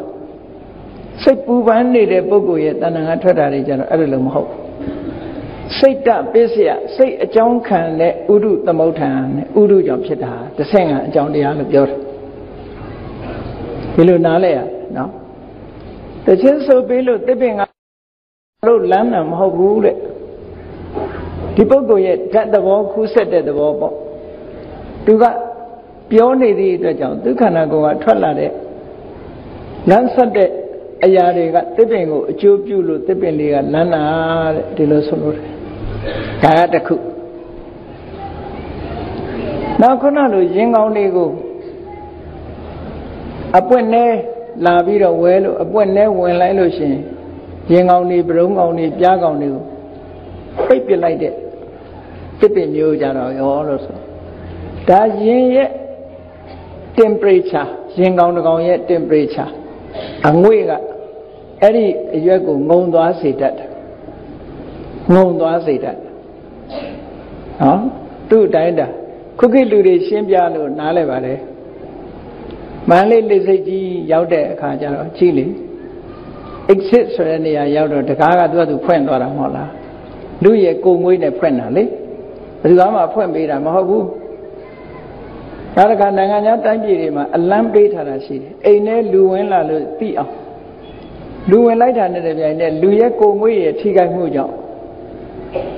အခန်းထဲမှာသွားပြီးတော့ကလင်ကလင်မြည်တော့တာလူရဲ့ကိုယ်ငွေ့နဲ့မြည်သွားနိုင်ဒါတွေကသက်ရှိမှဖြစ်တာမှမဟုတ်တာခုခေတ်ဆိုပိုနားလဲလို့လွယ်တာပေါ့လေစိတ်ထဲကတကားကြီးဖွင့်လိုက်ပိတ်လိုက်နော်လူရဲ့ခန္ဓာကိုယ်အငွေ့နဲ့သွားတယ်ဒါတွေကအဲ့ဒါလိုပဲခုနကရင်ကောင်လေးရဲ့အငွေ့နဲ့ဒီအပွင့်ကပိတ်သွားတာအပင်ကစားတာမဟုတ်ဘူးပိတ်ပြီးသူ့သေသူ့အဲ့ထဲမှာပုတ်သွားတာဘာဝဒီလိုဆိုလို့တချို့ကယူဆကြသေးတယ်နှချီကောင်ကဘိုးလောက်လန်းကိုဖမ်းပြီးတော့နှချီအုံထဲမှာထည့်နေတာမြင်မှုကြပါလိမ့်မယ်အဲ့ဒါကိုကြည့်ပြီးတော့နှချီကောင်ကသူများသားကိုကိုသားလုပ်တယ်လို့တချို့ကပြောကြတယ်တကယ်ကမဟုတ်ဘူးသေသေးချာချာကြည့်ဘူးတဲ့လူတွေကတွေ့လိမ့်မယ်ဘုန်းဘုန်းတို့တော့ငယ်ငယ်တော့သေချာကြည့်ဘူးတဲ့အဲ့နှချီကောင်ကမြေကြီးကလေးနဲ့အိမ်လေးလှုပ်တယ်လှုပ်ပြီးတော့သူဝင်လောက်ထွက်လောက်တဲ့အပေါက်ကလေးရောက်ပြီဆိုလို့ရှိရင်အဲ့ထက်မှသူကဥလေးချလိုက်တယ်ဥလေးချပြီးတဲ့အခါကျတော့ပိုးစိမ့်ကောင်လေးကိုခြီးပြီးတော့အဲ့ထဲကိုထည့်တာနော်အိမ်ပြက်သွားတဲ့အခါကြည့်တော့အဲ့မှာဥရှိပိုးစိမ့်ကောင်လေးတွေထည့်ပေးတဲ့သဘောကဘာလို့ဆိုရင်အစိမ့်နဲ့ထိုးထားတဲ့ပိုးစိမ့်ကောင်လေးတွေကအတော်နဲ့မသေးဘူးအဲ့ထဲမှာသူကပိတ်လိုက်တော့သူ့ရဲ့သားငယ်လေးတွေကဥလေးကပေါက်လာတဲ့အကောင်လေးကဒီပိုးစိမ့်ကောင်ရဲ့အရည်တွေကိုစားသုံးပြီးတော့အားရှိလာပြီးတော့ဒီအခွန်ကိုဖောက်ထွက်လို့ရတာအစာထည့်ပေးတဲ့သဘောပဲနော်အစာထည့်ပေးထားတာတကယ်ကတော့ပိုးစိမ့်ကောင်ကနေပြီးတော့နှချီဖြစ်တာမဟုတ်ဘူးပိုးစိမ့်ကောင်တွေကဖမ်းပြီးတော့အစာအဖြစ်ထည့်ခံလိုက်ရတာတစ်ခါတလေတစ်ကောင်တည်းမကဘူးနှစ်ကောင်သုံးကောင်ထည့်တာသူတို့ကတတိထားကြည့်တဲ့လူတွေမြင်မှုပါလိမ့်မယ်ဒါနဲ့ဆိုလိုတာကခုနကတချင်းဆိုပေးလို့တစ်ပင်နေလန်းနာတို့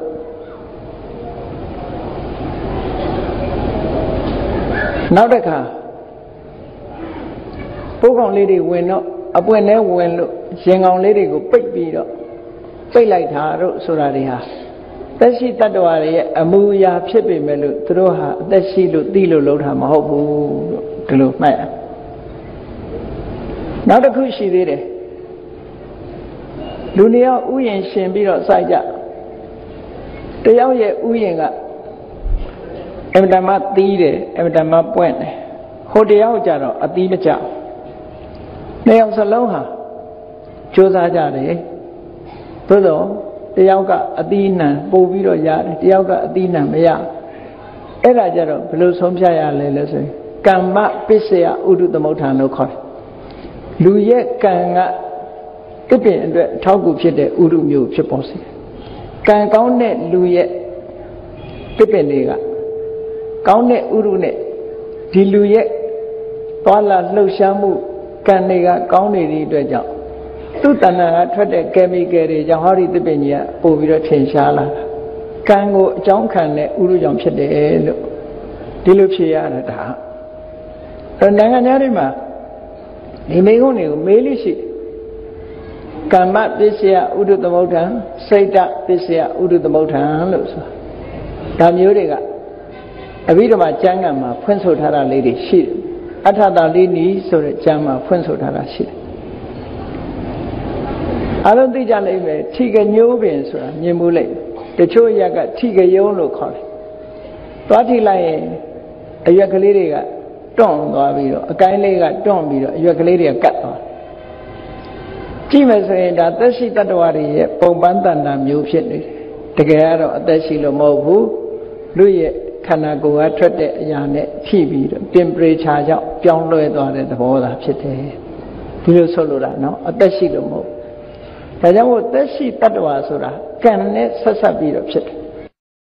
တ attva တွေအမှန်တမ်းထူးဆန်းတာလူတွေဟာထူးဆန်းတဲ့အတွေးတွေနဲ့ထူးဆန်းတဲ့ကံတွေကြောင့်မလို့ထူးဆန်းတဲ့တ attva တွေဖြစ်ရတယ်လို့ဒါကတထစ်ချမှတ်ရမယ့်စကားတစ်ခုပဲသက်ရှိတ attva ဉာဏ်နဲ့သက်မဲ့တွေကြတော့သက်ရှိတ attva နဲ့ဆက်စားပြီးတော့သူတို့လည်းပဲကမ္ဘာလောကကြီးဟာတစ်ခုနဲ့တစ်ခုဆက်နေတာဖြစ်သောကြောင့်အကြောင်းအကျိုးအားဖြင့်ဤသောအကြောင်းဝေသောအကြောင်းဒီလိုဆက်ဆက်မှုတွေပဲရှိတာအကြောင်းဆိုသည်မှာသူက producing cause လို့ဖြစ်စေတဲ့အကြောင်းရှိတယ် supporting cause ထောက်ပံ့တဲ့အကြောင်းရှိတယ် producing cause ကတစ်မျိုး supporting cause ကတစ်မျိုးတစ်ခုနဲ့တစ်ခုကဆက်သွယ်ပြီးတော့ဖြစ်တယ်ဘာမှပတ်ဝန်းကျင်နဲ့လူသားတွေနဲ့ဆက်သွယ်ပြီးတော့ဖြစ်တယ်ဒါကအပြန်အလှန်ဥပနိတယပစ္စယောလို့ဒီလိုခေါ်တာနော်ဥပနိတယတတ္တိနဲ့ဟာဒီလိုပဲရှိတယ်အပြန်အလှန်ဆက်သွယ်မှုတွေရှိတယ်လို့ဒီလိုမှတ်ရအေကောင်းပြီဒီထူးခြားထူးဆန်းတဲ့တတ္တဝါတွေတတ္တဝါလို့ဆိုလို့ရှိရင်တော့ကံနဲ့ဆက်ဆက်တယ်လို့မှတ်သက်ရှိတတ္တဝါကံနဲ့ပတ်သက်တယ်တိုက်ရိုက်ပတ်သက်တယ်လို့ပဲဒီလိုပြောတက်မဲ့တွေကြတော့ကံနဲ့တိုက်ရိုက်မပတ်သက်ဘူးသက်ရှိတတ္တဝါတွေကကံနဲ့တိုက်ရိုက်ပတ်သက်တယ်အဲ့တော့တတ္တဝါဆိုဒီမှာကိုလှုပ်တဲ့ကံအားလျော်စွာပုံတရံအမျိုးမျိုးနဲ့ဖြစ်လာကြဖန်တီးပေးတဲ့ပုဂ္ဂိုလ်အပြင်ကမဟုတ်ဘူးသူတဏ္ဍာမှာဖြစ်တဲ့အဓိကဟာကံတရားပဲလို့ဒီလိုပြောကံနဲ့ကိလေသာပေါင်းစပ်ပြီးတော့တရားအမျိုးမျိုးဖြစ်အောင်ဖန်တီးပေးနေတာရေတရားတွေများဆိုတော်တော်ထူးထူးဆန်းဆန်းပင်လယ်ထဲမှာတရားလို့မထင်ရတဲ့အကောင်တွေကတရားတွေရှိတယ်ခြေပဝဲတို့လိုကောင်းမျိုးကြီးတွေတို့နော်ပင်လယ်ထဲမှာအကောင်ပလောင်တွေကိုဖမ်းစားတဲ့တတ္တဝါမျိုးတွေစုံနေအောင်ရှိတယ်အဲ့တော့လူတွေမမြင်ရတဲ့တတ္တဝါတွေထဲမှာလည်းပဲအကုသိုလ်ကံရဲ့အကျိုးဆက်ကြောင့်မမြင်ဘူးလောက်အောင်မမဆနိုင်လောက်အောင်ထူးဆန်းနေတဲ့တတ္တဝါမျိုးတွေမနေ့တုန်းကရှင်မမောက္ကလန်ကတွေးခဲ့တဲ့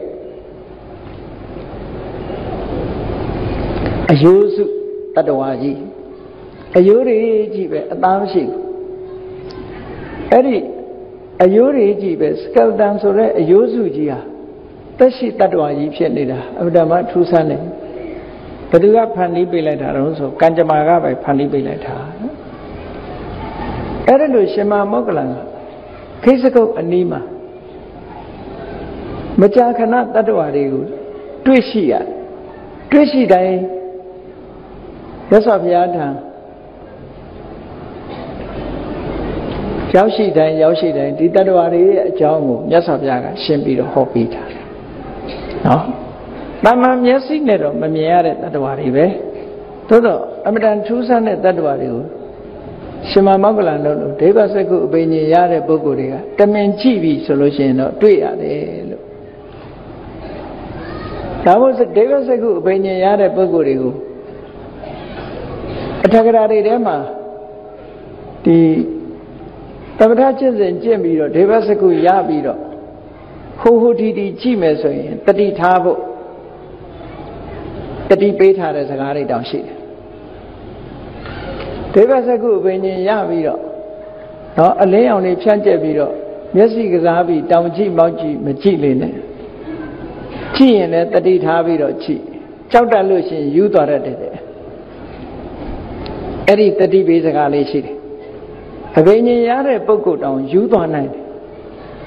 အင်တာမကြောက်เสียကောင်းတဲ့တိရစ္ဆာန်ကြီးတွေဟာတရားဝါကြီးတွေဟာကိုယ့်ရဲ့မြင်ကွင်းနဲ့ရောက်လာလို့ရှိရင်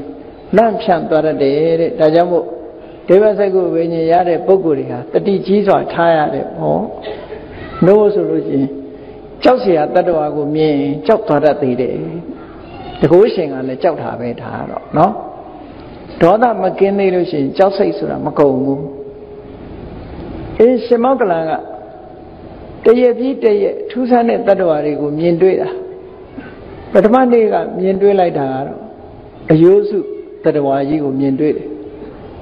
အခုဒုတိယအကြိမ်မြင်တွေ့တာကြတော့ပါတော့ဆိုအသားထိပ်ကြီးရဲနေတဲ့အသားထိပ်ကြီးကြည့်လိုက်မယ်ဆိုရင်တတ္တဝါလို့မထင်ရဘူးအသားထုံးကြီးအသားထိပ်ကြီးသို့တော့သူကလည်းကောင်းကင်ယံမှာလိမ့်နေတာဝိုင်းပြီးတော့လရတွေစွန်ရဲတွေကဝိုင်းပြီးတော့ချီးကန်းတွေကထိုးစိတ်နေတာ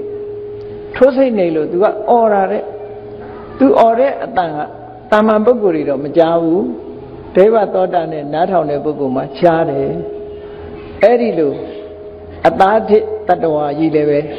သူမြင်တွေ့ကြရတယ်တဲ့မြတ်စွာဘုရားစီရောက်တော့မြတ်စွာဘုရားကဘာမိတ်ရှိတော့ဆိုဒီသားထစ်ပြိတ္တာဆိုတာတကယ်ရှိတယ်တဲ့ဘာဖြစ်လို့ဒီတတ္တဝါမျိုးကြီးဖြစ်ရတော့ဆိုတော့ခိုးဘဝတုန်းကသူကနွားသက်သမားပဲနွားတွေတက်ပြီးတော့နှစ်ပေါင်းများစွာနွားတွေတက်ဖြတ်ရောင်းချပြီးတော့အသားပုံကြီးကိုအမြဲတမ်းကြည့်နေတာမျက်စိထဲမှာဆွဲနေတည်တဲ့အခါကျတော့တရားတွေကိုတတ်တဲ့ဒေါသစိတ်နဲ့တရားဒီအကုသိုလ်ကြောင့်တည်တဲ့အခါမှာသူငရဲမှာနှစ်ပေါင်းများစွာဖြစ်တယ်ငရဲကကံကုံလို့တေကနီးကြတော့ဘာဖြစ်ပြန်လဲဆိုတော့နွားတွေတတ်ပြီးတော့အသားတွေပုံထားတဲ့အသားပုံကြီးကိုမျက်စိကမြင်တယ်တဲ့စိတ်ထဲမှာမြင်လာတယ်အိမ်မက်မက်တလို့မြင်လာတယ်မြင်ပါများတဲ့အရာကမြင်တတ်တာပဲလေအဲ့ဒါလို့မြင်ပြီးတော့ငရဲဘဝကသေးလာတဲ့အခါကျတော့အခုလိုသာတစ်စိတ်ဓာတ်ကြီးတစ်မျိုးလာပြီးတော့ဖြစ်ရတာတဲ့ဒါကကံကြမ္မာဆိုတာအလွန်ကြောက်စရာကောင်းတယ်နော်လူတိုင်းမှာကောင်းတာလုပ်တဲ့လူပဲဖြစ်ဖြစ်မကောင်းတာလုပ်တဲ့လူပဲဖြစ်ဖြစ်သေကံဤမှာအာယုန်နမိတ်၃မျိုးဟာပေါ်တတ်တယ်အာယုန်နမိတ်၃မျိုးဆိုတာကိုလုပ်တဲ့ကံတွေကပြန်ပေါ်ခြင်းပေါ်မယ်ကံဆိုဒီမှာစိတ်แท้ဖြစ်တဲ့စေရနာစွမ်းအားကိုပြောတာဆိုပါစို့ခဏဒေါသထွက်တတ်တဲ့ပုဂ္ဂိုလ်ဟာတေကံဤမှာလူကတော့အဲ့ရထဲမှာမိန်မောပြီးတော့နေတယ်ဒါပေမဲ့သူ့ထဲမှာတယောက်နဲ့တယောက်ရံဖြစ်ပြီးတော့တတ်မဲ့ဖြတ်မဲ့လုံးနေတာမျိုးကိုတွားပြီးတော့စိတ်ထဲမှာအဲ့လိုဖြစ်နေအဲ့ဒါကိုကံအာယုံလို့ခေါ်တယ်ကံလှုပ်တဲ့အချိန်တုန်းကဒေါသနဲ့လှုပ်ရင်အဲ့ဒီဒေါသစိတ်တွေပြန်ပေါ်တယ်လောဘနဲ့လှုပ်ရင်လောဘစိတ်တွေပြန်ပေါ်တယ်မောဟနဲ့ဆိုရင်မောဟတွေပြန်ပေါ်နေတယ်အဲ့ဒါတွေကလွှမ်းခြုံထားလို့ရှိရင်ဒါကံအာယုံလို့ပြောတယ်ကာမနမိတ်ဆိုတာအဲ့ဒီကံလှုပ်တဲ့အချိန်မှာဖြစ်ပေါ်လာတဲ့အချမ်းရအကြောင်းတရားတွေဆိုပါစို့မုတ်ဆိုးတငါလှုပ်တဲ့ခွေးတွေနဲ့လှန်တွေနဲ့မြားတွေနဲ့တနတ်တွေနဲ့တောထဲမှာလိုက်သားကောင်မြင်လို့လိုက်ပြီးတော့နော်လှန်နဲ့ထိုးတယ်တနတ်နဲ့ပြစ်တယ်ခွေးတွေနဲ့ဝိုင်းအောင်တယ်ဒါမျိုးတွေပြန်ပြီးတော့မြင်တာကောင်းတာလုပ်တဲ့ပုဂ္ဂိုလ်ကြတော့တရားထိုင်တယ်ဘုရားရှိခိုးတယ်နော်ဒါတွေသွားပြီးတော့တေကံဒီမှာမြင်နေတယ်တကယ်ခံစားရတယ်လို့ရှင်းပြောရရင်အိမ်မက်မက်တယ်လို့မဲ့တာတေကံဒီမှာအိမ်မက်မက်တယ်လို့အာယုတစ်ခုကလာတာပဲအဲ့ဒီကံလုပ်တဲ့အချိန်မှာဖြစ်ပေါ်နေတဲ့ပတ်ဝန်းကျင်အခြေအနေတွေကိုကမ္မနမိတ်လို့ခေါ်တယ်ကမ္မနမိတ်လို့တခုခုတော့လာတာပဲမလာပဲမနေဘူးတေကံဒီကြကံအာယုရင်လည်းထင်မယ်ကမ္မနမိတ်အာယုရင်လည်းထင်မယ်နောက်တစ်ခုထင်တာကတော့ဂတိနမိတ်လို့ခေါ်တယ်ဂတိနမိတ်ဆိုတာကိုသွားရမယ့်ဘဝတစ်ခုရဲ့အနေထားတစ်ခုသွားမြင်တာ အဲ့ဒါလည်းအမျိုးစုံပဲရှိတယ်အမေရိကန်နိုင်ငံမှာရောက်နေတဲ့မြန်မာဆရာတော်ကြီးတစ်ပါးအတိတ်ဘဝတုန်းကသူကအခုနေတဲ့ရွာမှာပဲလူဖြစ်ခဲ့တယ်လူဖြစ်ပြီးတော့ယောဂရပြီးတော့မြို့တဲ့ဆေးရုံမှာဆုံးသွားပြီးတော့ပြန်ပြီးတော့မွေးတဲ့အခါအခုရွာမှာပဲပြန်မွေးတယ်သူကနာမည်တွေရောဘာတွေရောမှတ်မိတယ်လူဝင်စားတွေအကြောင်းကိုသူတေသနာလုပ်ပြီးတော့ရေးထားတဲ့စာအုပ်ထဲမှာပါတယ်အဲ့ဒီဆရာတော်ကြီးကိုယ်တိုင်ကလည်းပြောပြဘူးတယ်ဒီအကြောင်းသူမှတ်မိတဲ့အကြောင်းပြောပြသူကမ္မနမိတ်ထင်ပုံလေးကိုကြည့်ကမ္မနမိတ်ဆိုတာစာထဲမှာတော့ကမ္မနမိတ်ထင်ပုံကိုတစ်မျိုးတစ်မြည်တာပြောထားတာသူထင်ပုံလေးကြတာဘယ်လိုထင်တော့သူသေသွားတယ်သေသွားတော့သူ့ကိုလောင်းနေပါလေချပြီးတော့အဲ့ဒါတွေလည်းသူသိနေတယ်သူတောထဲမှာအောက်မှာထိုင်နေတယ်ဘူးမှမရှိဘူးအဲ့ဒီအချိန်မှာမြင်းမြူကြီးစီးပြီးတော့အဖိုးကြီးတယောက်ကသူ့နာမည်ကိုလှမ်းခေါ်တယ်လှမ်းခေါ်ပြီးတော့သူကထူးလိုက်တဲ့အခါကျတော့မင်းငါနဲ့လိုက်ခဲ့လို့ဆိုငါနောက်ကလိုက်ခဲ့လို့ဆိုပြီးတော့မြင်းကြီးစီးပြီးသွားတော့သူနောက်ကလိုက်သွားတယ်တောထဲလည်းထွက်လိုက်ရောအပြင်လည်းရောက်ရောသူ့ရွာသွားမြင်တယ်နောက်မြင်ပုံကမြင်တဲ့အခါကျတော့ဟာဒါတို့ရွာပါလားဆိုပြီးတော့ဆက်သွားမြင်တဲ့လူကြီးကရှေ့ကသွားသူကနောက်ကလိုက်ရွာရောက်တဲ့အခါကျတော့ဒါတို့အိမ်မဲလို့ဆိုပြီးတော့ရောက်တော့အဲ့ဒီလူကြီးကသူ့ကိုလက်ညှိုးထိုးပြတယ်မင်းအဲ့ဒီအိမ်မော်တက်လို့ပြောသူတိမ်ခဲ့တဲ့အိမ်မော်တက်တာမရဘူးတဲ့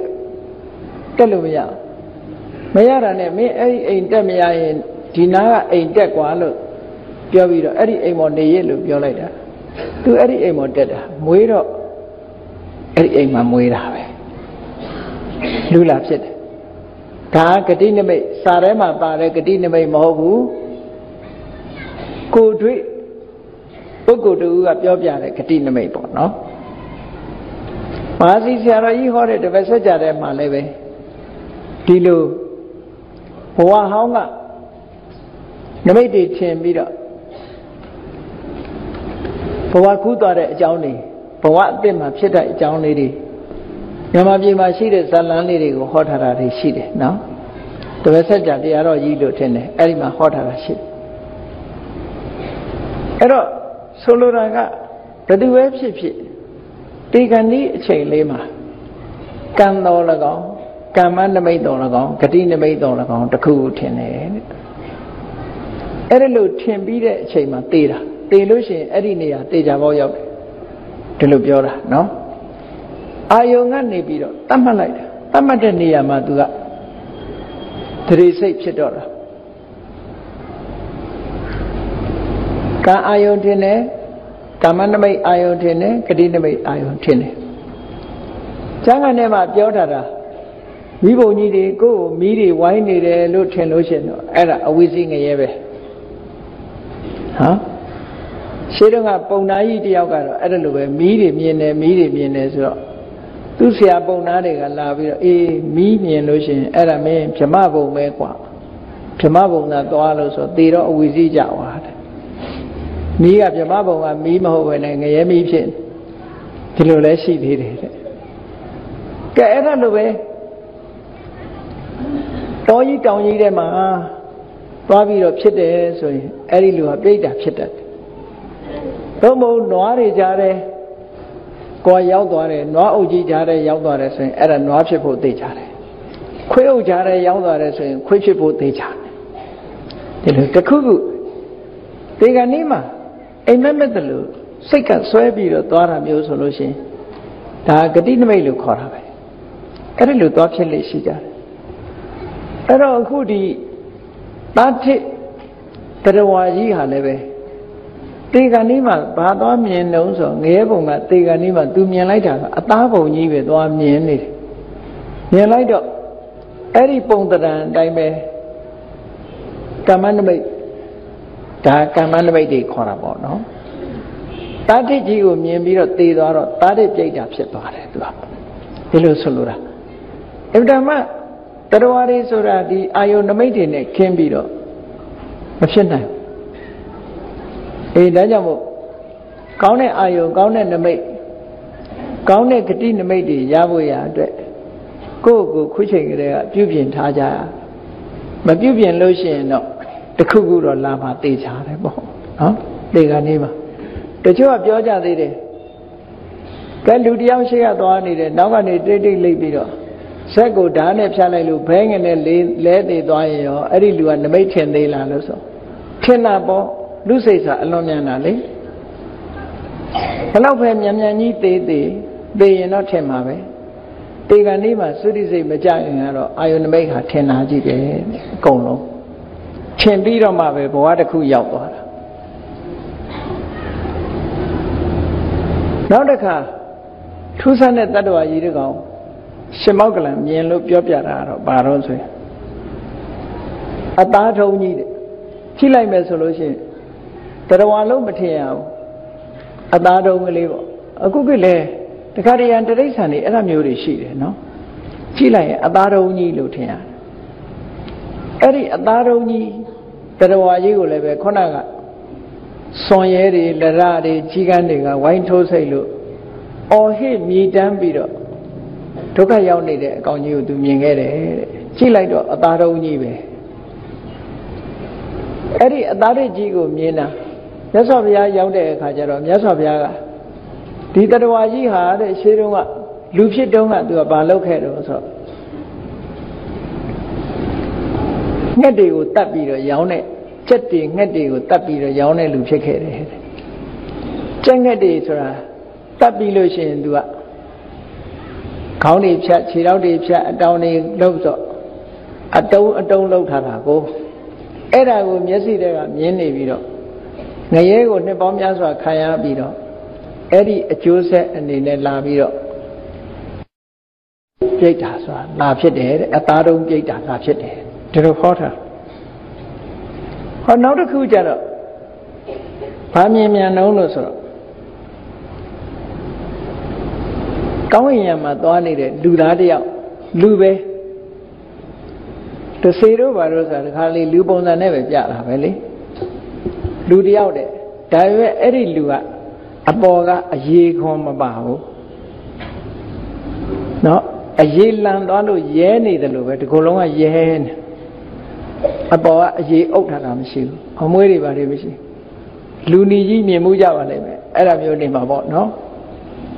တွေ့ရဲတန်ရဲနဲ့လူနီကြီးအပေါ်ကအရေခွန်မပါဘူးအရေးမပါတဲ့တရဝါကြီးတကောင်ကိုမြင်ရတယ်တဲ့မြင်တဲ့အခါကျတော့ရသော်ဘုရားရောက်တော့ထံရောက်တော့မေးတော့အေးဒီတတ္တဝါဟာဟုတ်ရှေးတုန်းကရှေးဘဝတုန်းကသိုးတွေကိုတတ်ခဲ့တဲ့အကောင်ဖြစ်တယ်စိတ်တွေသိုးတွေကိုတတ်ပြီးတော့ရောင်းခဲ့တဲ့လူတစ်ယောက်ဖြစ်တယ်နော်သိုးတတ်သမားစိတ်တတ်သမားဘာလို့တော့ဆိုရင် तू ကသိုးတွေစိတ်တွေတတ်ပြီးတဲ့အခါကျတော့အရေခွန်တွေခွာပြစ်တာအရေခွန်တွေခွာတာအဲ့ဒါကြောင့်မလို့ကိုလှုပ်တဲ့ကံနဲ့အလားတူတဲ့တတ္တဝါကြီးလာဖြစ်တယ်လို့ဒါကငရဲကြပြီးတော့မှဖြစ်တဲ့အရာတွေကြီးပဲအကုန်လုံးငရဲကိုတော့အလုံးကြနောက်တစ်ခါကျတော့နောက်တစ်ခါတွေ့တဲ့တတ္တဝါကဘယ်လိုတတ္တဝါတော့ဆိုသူ့ရဲ့အမွှေးတွေကဓမြောင်နေပေါ့ရှေးတုန်းကတော့တန်တရက်ခေါ်တာပေါ့နော်အမွှေးတွေကဓမြောင်ကြီးတွေပဲတဲ့ဒီကုလုံးကအမွှေးတွေကဓမြောင်လို့အမွှေးတွေနဲ့အဲ့ဒီဓမြောင်လို့အမွှေးတွေကကျွတ်ပြီးတော့ဒုက္ခနာကိုပဲပြန်ဆိုင်နေတယ်တဲ့အဲ့ဒီတတ္တဝါကြီးကဆင်းရဲနဲ့တခါတည်းအော်ဟစ်နေတာကိုလည်းပဲတွေ့ရတယ်အဲ့ဒါမြင်တော့မြတ်စွာဘုရားစီလျှောက်တော့တတ္တဝါဟာဟိုဘဝတုန်းကဝက်တွေကိုဓာတ်နဲ့ခုတ်တတ်ခဲ့တဲ့တတ္တဝါဖြစ်ခဲ့တယ်ပေါ့အဲ့ဒီလိုဝက်တတ္တမဖြစ်ခဲ့တဲ့အတွက်ကြောင့်အပင်ငရဲကြပြီးတော့နောက်ဆုံးမှာကိုလှုပ်တဲ့ကံအတိုင်းလာပြီးတော့ဒီလိုအပြစ်ကိုခံရတယ်လို့မြတ်စွာဘုရားဒီလိုဟောဖြေပေးထားတယ်နော်နောက်တစ်ခါ6ခုမြောက်မြင်တဲ့တတ္တဝါကြတော့တတ္တိလောမတဲ့လူတယောက်ကောင်းကင်ယံမှာ သူ့ရဲ့ကိုယ်ကအမွှေးတွေပေါက်အဲ့ဒီအမွှေးတွေဟာလှန်နေပဲတဲ့အကုန်လုံးလှန်အမွှေးတွေပေါက်အဲ့ဒီလှန်အမွှေးတွေပေါက်နေတဲ့တတ္တဝါလည်းဒီလှန်ကြီးတွေကကျွတ်ထွက်ပြီးတော့သူ့ပေါ်ပြန်ပြီးစူးဝင်နေတာကိုအော်ဟစ်ညင်းညူပြီးတော့ငိုကြွေးနေတာကိုမြင်ရတယ်တဲ့အဲ့ဒီတတ္တဝါကိုမြတ်စွာဘုရားစီမေးတဲ့အခါကျတော့မြတ်စွာဘုရားကဒီလှန်နဲ့လှန်အမွှေးတွေပေါက်နေတဲ့တတ္တဝါကြီးဟာသူ့ကိုယ်သူလှန်နေစူးခံနေရတဲ့တတ္တဝါကြီးဟာဟိုးအတိတ်ဘဝတုန်းကမုတ်ဆိုးဖြစ်ခဲ့ပြီးတော့တမင်တွေကိုလှန်နဲ့ချိုးတတ်ခဲ့တဲ့မုတ်ဆိုးဖြစ်တယ်တဲ့အဲ့ဒါကြောင့်မလို့ကံနဲ့အလားတူတဲ့အကျိုးနဲ့အပင်ငယ်ကြပြီးတဲ့အခါမှာအခုလိုခံရတယ်လို့မြတ်စွာဘုရားဒီလိုဟောတယ်နောက်တစ်ခါခုနှစ်ခုမြောက်မြင်တဲ့ထူးဆန်းတဲ့တတ္တဝါကြီးကတော့ဘယ်လိုအကောင်လုံးလို့ဆိုဥတုလောမအမွှေးတွေကမြရကြီးတွေလိုပဲခြုံထက်အဲ့ဒီမြရကြီးလိုခြုံထက်နေတဲ့အမွှေးတွေကသူ့ကိုယ်ပဲပြန်စူးနေတာစူးနေလို့သူခင်ဗျအော်ဟစ်ညင်းညူပြီးတော့ပြေးလွှားခံစားနေရတယ်အဲ့ဒီတတ္တဝါကမြတ်စွာဘုရားကဟောတယ်အတိတ်ဘဝတုန်းကတဲ့သူကရှားစောသားတွေကိုညှင်းဆဲရိုက်နှိပ်ရတဲ့ပုဂ္ဂိုလ်ဖြစ်တယ်ကာရဏိကဆိုတာရှားစောသားတွေကိုညှင်းဆဲတယ်လှန်နဲ့ထိုးတယ်အမျိုးမျိုးမေးစစ်တယ်ပေါ့ညှင်းဆဲနှိပ်ဆက်ပြီးတော့မေးစစ်ခဲ့တဲ့ပုဂ္ဂိုလ်ပေါ့နော်ရှားစောသားတွေကိုညှင်းဆဲပြီးတော့မေးစစ်ခဲ့တဲ့ပုဂ္ဂိုလ်အဲ့ဒီပုဂ္ဂိုလ်ဟာအခုဥတုလောမဆိုတဲ့တတ္တဝါကြီးလာဖြစ်နေတယ်နောက်တစ်ခုကျတော့သူစိလောမဒုက္ခနာကိုယ်မှာရှိတဲ့အမွှေးတွေကဘာနဲ့တူလို့ဆိုအတ္တိလိုပဲတဲ့ဒါလည်းမဖြစ်ဘူးလို့မပြောနဲ့ဖြူဆိုတဲ့အကောင်မြင်ဘူးတယ်မဟုတ်လားကံဆိုတာအမတမထူးဆန်းတယ်နော်ဖြူဆိုတဲ့တတ္တဝါလည်းပဲသူ့အမွှေးတွေကအချွန်ထက်တာပဲလေအဲ့ဒါလိုပဲသူစိလောမအတ္တိလိုအမွှေးတွေထက်လာအဲ့ဒီပုဂ္ဂိုလ်ကဒုက္ခနာကိုယ်ကထွက်လာတဲ့အမွှေးတွေကသူ့ကိုပြန်ပြီးတော့ထိုးဆွတယ်အင်တာမနာကျင်ပြီးတော့အော်ဟစ်ညင်းညူနေမြတ်စွာဘုရားဆံလျှောက်တဲ့အခါကျတော့မြတ်စွာဘုရားဒီတတ္တဝါဟာတစ်ချိန်တုန်းကဆင်နေမြင်းတွေကိုသင်္นานပေးတဲ့ဆရာဖြစ်ခဲ့တယ်တဲ့လှန်နဲ့ထိုးမြင်းတွေထိုးစူးချွန်နဲ့ထိုးပြီးတော့ဆင်နေမြင်းတွေကိုဆုံးမခဲ့တဲ့ပုဂ္ဂိုလ်တဲ့အဲ့ဒီတိုင်းသူဟာပြန်ခံစားရတယ်ပေါ့နော်ဒီလိုဆိုလို့တယ်နောက်တစ်ခါအဲ့ဒါလိုပဲအမွှေးရှိတဲ့တရားတူကိုမြင်ရပြန်သူကြတော့ထူးဆန်းတယ်ဘယ်လိုထူးဆန်းတော့ဆိုသူ့အမွှေးတွေကအဲ့လိုဖြစ်နေတဲ့အမွှေးတွေကဘာလို့တုံဆိုရင်ခေါင်းပေါ်ကအမွှေးကစိုက်ဝင်သွားပြီးတော့ပါးစပ်ပေါက်ကထွက်တယ်ပါးစပ်ပေါက်ကထွက်ပြီးတော့ဘယ်သွားတော့ဆိုရင်ဘတ်ကိုသွားဝင်သွားပြန်တယ်ပါးစပ်ကဝင်ပြီးတော့ရင်ဘတ်ကိုထွက်တယ်ရှင်ဘတ်ကနေဝင်ပြီးတော့ဘိုက်ကိုသွားထွက်တယ်ဘိုက်ကနေဝင်ပြီးတော့ပေါင်သွားထွက်တယ်ပေါင်ကနေဝင်ပြီးတော့မှခြေစလုံးဒုစစ်ကနေပြီးတော့ခြေထောက်သွားထွက်ဆိုလိုတာကအချုပ်နေတယ်လို့ပဲသူကနော်အမွှေးတွေကပြေးပြီးတော့ဒုက္ခနာကိုယ်ထဲမှာအဲ့လိုစူးဝင်ပြီးတော့ဟိုစူးလိုက်ဒီစူးလိုက်နဲ့အဲ့ဒါချုပ်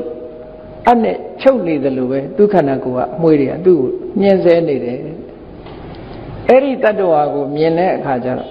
မြတ်စွာဘုရားကဘာပြောတော့ဆိုဒီလူကတဲ့ဟိုဘဝတုန်းကဂုံးတိုက်ခဲ့တဲ့လူတယောက်ဖြစ်ခဲ့တယ်ဟိုလူနဲ့မတည့်အောင်ဂုံးတိုက်ဒီလူနဲ့မတည့်အောင်ဂုံးတိုက်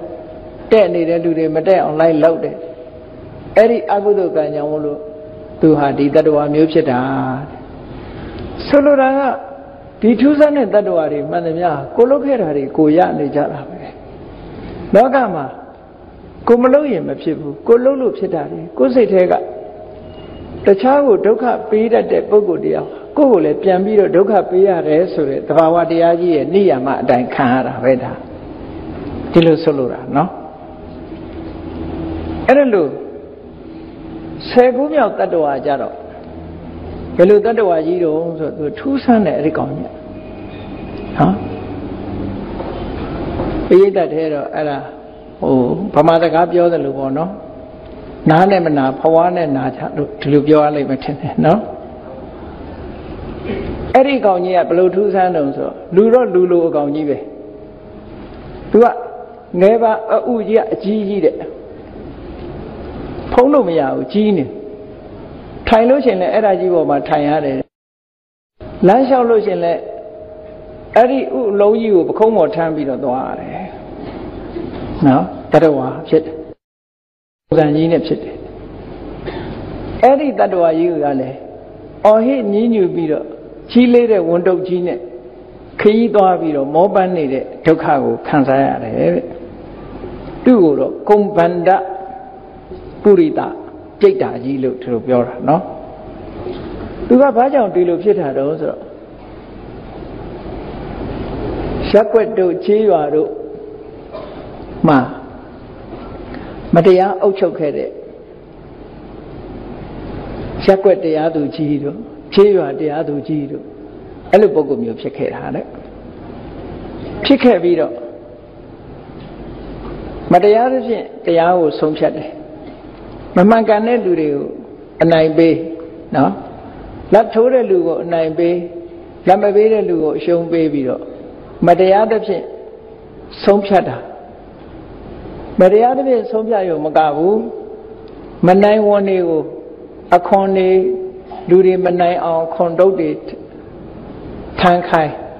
ငွေကြေးတွေချဓာန်တွေတက်နဲ့မနိုင်ဝန်တွေလုံးသည့်အတွက်ကြောင့်တဲ့သူကဝန်တုတ်ကြီးကိုထမ်းနေရတာမယုံရင်တော့စာရဲသွားကြည့်ပြီးတော့ဒီတိုင်းပဲရေးထားတယ်နော်ရသော်ဘုရားဟောထားတဲ့တရားတော်တွေထဲမှာဒီတိုင်းပဲရေးထားတယ်ဂါမကုတဂါမဆိုတာရွာတို့ရက်ွက်တို့မြို့တို့အားလုံးကိုဂါမကုတဆိုတာကောက်ချစ်စင်လဲစွာတရားသဖြင့်မဆုံးဖြတ်ဘဲနဲ့တရားဥပဒေကိုမျက်ကွယ်ပြုပြီးတော့မတရားတဲ့နည်းနဲ့တရားဆုံးဖြတ်တဲ့ပုဂ္ဂိုလ်တွေကိုဂါမကုတလို့ခေါ်တယ်အဲ့ဒီဂါမကုတတရားသူကြီးဟာမတရားသဖြင့်လုပ်ခဲ့သည့်အတွက်ကြောင့်ဒီလိုအဖြစ်မျိုးကိုရောက်တာတဲ့ဒီတတ္တဝါအဖြစ်မျိုးကိုရောက်သွားတတ်တယ်အဲ့တော့ဘယ်သူမှပြုမိမိမှုဆိုတာကိုလှုပ်တာကဖြောက်ဖြစ်လို့တော့မရဘူးပေါ့နော်ဖြောက်ဖြစ်လို့တော့မရဘူးဒါကြောင့်မို့မတရားတဲ့အလုပ်ဆိုတာမလုပ်သင့်ဘူးပေါ့အမှန်တမ်းတတိထားစရာကောင်းတယ်ပေါ့အများကိုနှိမ့်ဆက်ခြင်းမှန်းလို့ရှိရင်ကိုယ်လည်းပဲနှိမ့်ဆက်ခြင်းမှန်းခံရတဲ့ပုဂ္ဂိုလ်မျိုးဖြစ်လာတတ်တယ်ပေါ့လို့ဆိုလို့တယ်ဒါက10ရောက်မြောက်မြင်တွေ့ကြရတဲ့တတ္တဝါကြီးအကြောင်းတစ်ခုပဲနောက်တစ်ခါဆက်ပြီးတော့တွေ့တဲ့တတ္တဝါတွေအကြောင်းကိုအဲ့ဒီမှာမှတ်ထားတာရှိတယ်ကိစ္စကုတ်တောင်ကနေဆင်းလာတဲ့အခါကျတော့ဘာတွေ့တော့ဆိုတော့တရဝါတကောင်လူလိုတရဝါတကောင်ပေါ့မြင်ခွဲထဲမှာမြင်လိုက်တာ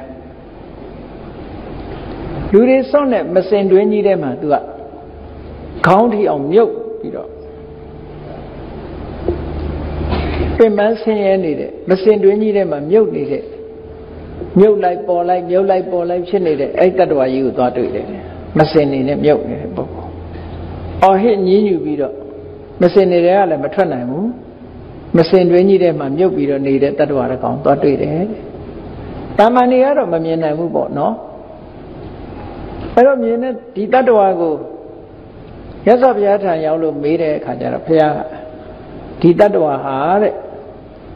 အရင်ဘဝတုန်းကသူတော်ဘာသားမယားကိုစော်ကားကျူးလွန်ပြီးတော့သူတော်ဘာသားမယားနဲ့ပျော်ခဲ့တဲ့ပုဂ္ဂိုလ်တဲ့ဒါကြောင့်မို့လို့မစင်တွင်းထဲမှာသူ့ကံကြမ္မာကမစင်တွင်းနဲ့ပို့ထားလိုက်တယ်သူတသက်တာလုံးဟာမစင်တွင်းထဲမှာပဲသူနေရတယ်ပေါ့လောက်လို့အကောင်မျိုးဖြစ်တာပေါ့နော်သို့တော့လောက်မဟုတ်ဘူးသူကတရဝါလူလိုတရဝါတကောင်ဖြစ်ရတယ်ပေါ့နောက်တစ်ခါနောက်တတဝါတစ်မျိုးကြတော့ဘာတွေ့ပြန်တော့ဆိုခုနလိုပဲမစင်တွင်းထဲမှာမြုပ်ပြီးတော့နေတဲ့တတဝါမစင်တွင်းထဲမှာမြုပ်ပြီးတော့ပေါ်လာတဲ့အခါသူကဘာတွေလုပ်တော့ဆိုလက်နှစ်ဖက်နဲ့ရက်ပြီးတော့အာရပါရမစင်နေစားနေတဲ့အကောင်ကြီးတစ်ကောင်ကိုလည်းတွေ့ကြရတယ်တဲ့နော်အာရပါရမစင်နေစားနေတာအဲ့ဒီမစင်စားနေတဲ့အကောင်ကြတော့ခုဘဝတုန်းကတော့သူက အမတန်မှဆိုးမိုက်တဲ့ပုံနာတယောက်ဖြစ်ခဲ့တယ်တဲ့သာသနာကိုမကြည်ညိုတဲ့ပုံနာတယောက်ယဟန်တန်ဃာတွေကိုပင့်ပြီးတဲ့အခါဘာလုပ်တုံဆိုတော့အိမ်မှာမစင်တွင်းတွေကိုဖွင့်ပြပြီးတော့